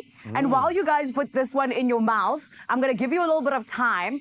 The very first person to think who has, you can put your hand up and then you're going to tell me who it was. However, I do also know that for 125 years, my friends, Clover has been perfecting its craft, and milk is testament to that tradition indeed. Whether you're keeping it classic or you're getting creative in the kitchen, it brings a rich, creamy, delicious taste to absolutely everything. And this is why today we're getting to pair it with these beautiful dishes that we have in South Africa that we can be so proud of. Okay, who's first? Who thinks they have Graham's it? hand is up. Graham's hand. It's giving me Okay, milk Graham, tart. yes? It's giving me milk tart vibes, but it's got a bit of a cakey kind of texture to it. It's like a milk tart cake. Or Is there carrot something like cake. that? Oh, you're so clever. It's definitely carrot cake. It's carrot cake. Definitely Hold carrot up, hold up, cake. hold up. It's It carrot is- cake. No, it's not. What is it? It's a milk Is tart that your final tea answer? cake. Milk tart tea cake. We were both right. Good job, I Greg. got that. That was delicious. I'm going to claim it. I'm going to claim it for myself, okay? Wow, that was really, really nice. Congratulations, Graham. Okay, I'm giving that point to Graham because you said milk tart first. You did. So Carissa, it's either you're going to even out this playing Thank you. field, my babe, No, or I'm Graham is coming. going to Let run me away get with ready. this one. Okay, guys, let's get that 4th dish into your mouths. And you got to come through. I'm going to give you a chance because this point is really, really important. And I'm going to give you a chance to also shout out your name. But, my friend, I want to remind you, Expresso family, that milk is the perfect on-the-go, delicious drink that you need in your life. The flavored milk you did not know that you needed. And one thing about it is that it is straight from the bottle or used to elevate anything that it is that you are getting into in terms of the kitchen or anywhere else. Because I know I love the taste, which is why I'm sure that you'll love the taste if you haven't had it as yet and unsold as yet. Babes, trust me, it's where you want to be. However, let's quickly do this. Guys, who's coming through first with the answer? I think I know. Graham first. I think it's sago pudding. Carissa Batung right? wena. Wait, I Sana, got okay. it. It tastes like ice cream, but I think it might be custard. Oh, there we go. I'm going to say sago. What do you think, Graham? Sago pudding. It's got the little bits in it. That's my thinking. I don't know. Oh, I didn't taste I the don't know, bits. Carissa. Someone may have given Graham the answers. However, Graham comes out on top. Is it really? Congratulations, G. Can I take my face bra off? Cheers, Greg. Oh, cheers to you. Yes, you can. 100%. Oh, my goodness. This is the thing. Of course, we just had fun with the tasting, and the milk is the #1 thing to pair these delicious dishes with, my lovely. But it is also all about Clover and making sure that we as a country are indeed taken care of when it comes to that rich, creamy, tasty drink that we all deserve, that flavored milk, if you will. And I do also love it 100%. The fact that you are able to grab yourself a bottle, but you must remember, it is a limited edition, and this is why you need to go out and indulge indulge on that creamy nostalgia that perfectly complements South Africa's beloved classics. So please, Mzansi, visit your nearest major retailer and treat yourself a little bit, because your loved ones are indeed going to have that delightful taste, and indeed 100% make sure that it is all about that beautiful, amazing drink that is for any occasion, that milk, if you will. And this is why we love it right here on your Feel Good Breakfast Show. It is all about the milk with clover.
camera toe nog?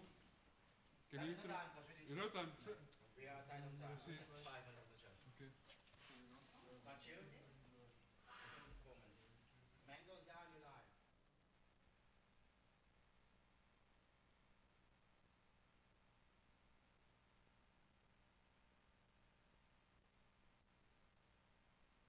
It's my Feel Good Breakfast Show. Man, there's no other way I would have celebrated my Heritage Day than with you, my beautiful Expresso family. All of us, we're so glad we get to do it together. But also, let's tell you about how you can be a winner on this beautiful Tuesday. And I'm going to bring out my tablet so that I give you all the details, because you deserve it. 53 million rand in total estimated jackpots with Powerball and Powerball Plus jackpots. It could be your ticket to the millions this Tuesday. What are you waiting for, my friend? Play Powerball for an estimated 14 million rand and Powerball Plus for an estimated 39 million rand today. You can buy tickets today in store or on the nationallottery.co.za website, the mobile app, cell phone banking, or simply dial *120 *7529# for USSD. We've posted all the details on our Expresso social media pages, so go and check them out right now, because Panda Pusha Play Powerball and Powerball Plus for 53 million rand in total estimated jackpots today, and you could hit it lucky, honey. Right about now, though, we're lucky because we've got Culture Shock in the building. Everybody, let's give it up for them to celebrate the rest of our Heritage Day. Culture Shock, take it away.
Another feel-good production.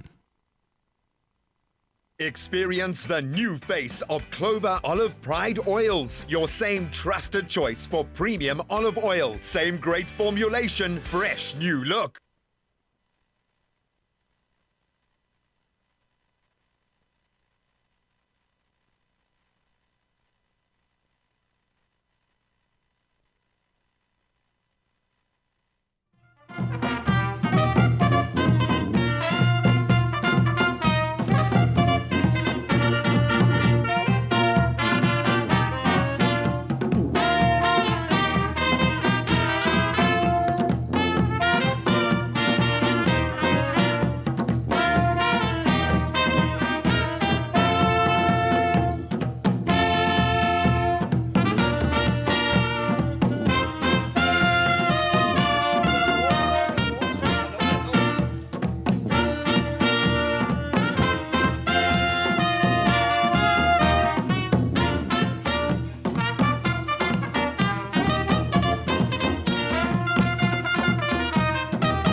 Monday night on Tropica Island of Treasure.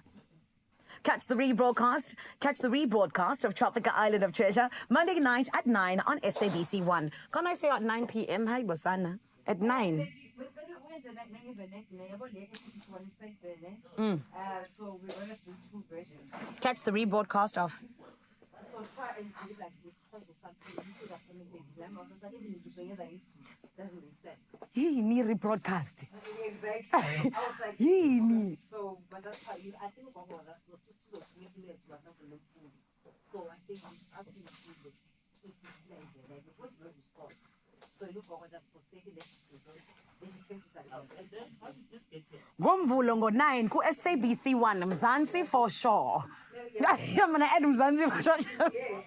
So please just do it. Of which I don't think they would use, but yeah, because it's just 2 lines. Mix it up if you have to. I'm going to. You don't have to say it's not gonna be proven. Tell someone. I tried this today. This was just. Your friend, you're so sweet for even trying. I was just like, ma, what the it just doesn't make sense. Rebroadcast. Yeah, Tropica Island of Treasure.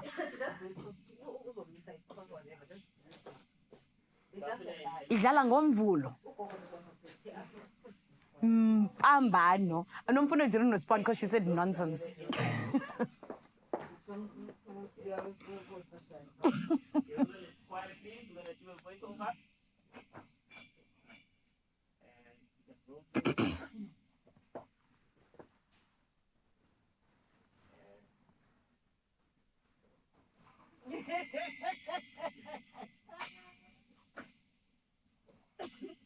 You know what? See why I'm laughing, Dana? Tropica Island of Treasure. I won't be weak with the carpet. Sana.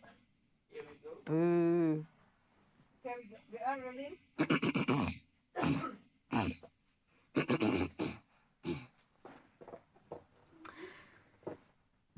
is Tropical Island of Treasure. Someone was talking while I was... Guys, can you quite make that proper silence? Cool? What? Here we go, and go for it. This thing is live on TV. He's just checking if it's no weight. He's checking if... Okay. Cool. Can we kill it? Because on YouTube. Yes, they must kill it. Sana. Guys, we're still live on YouTube. And I said things.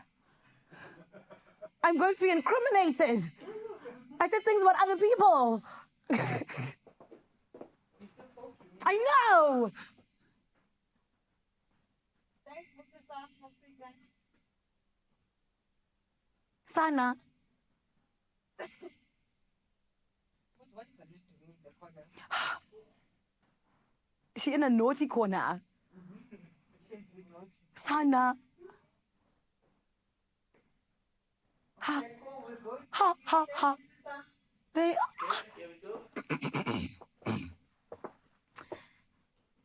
This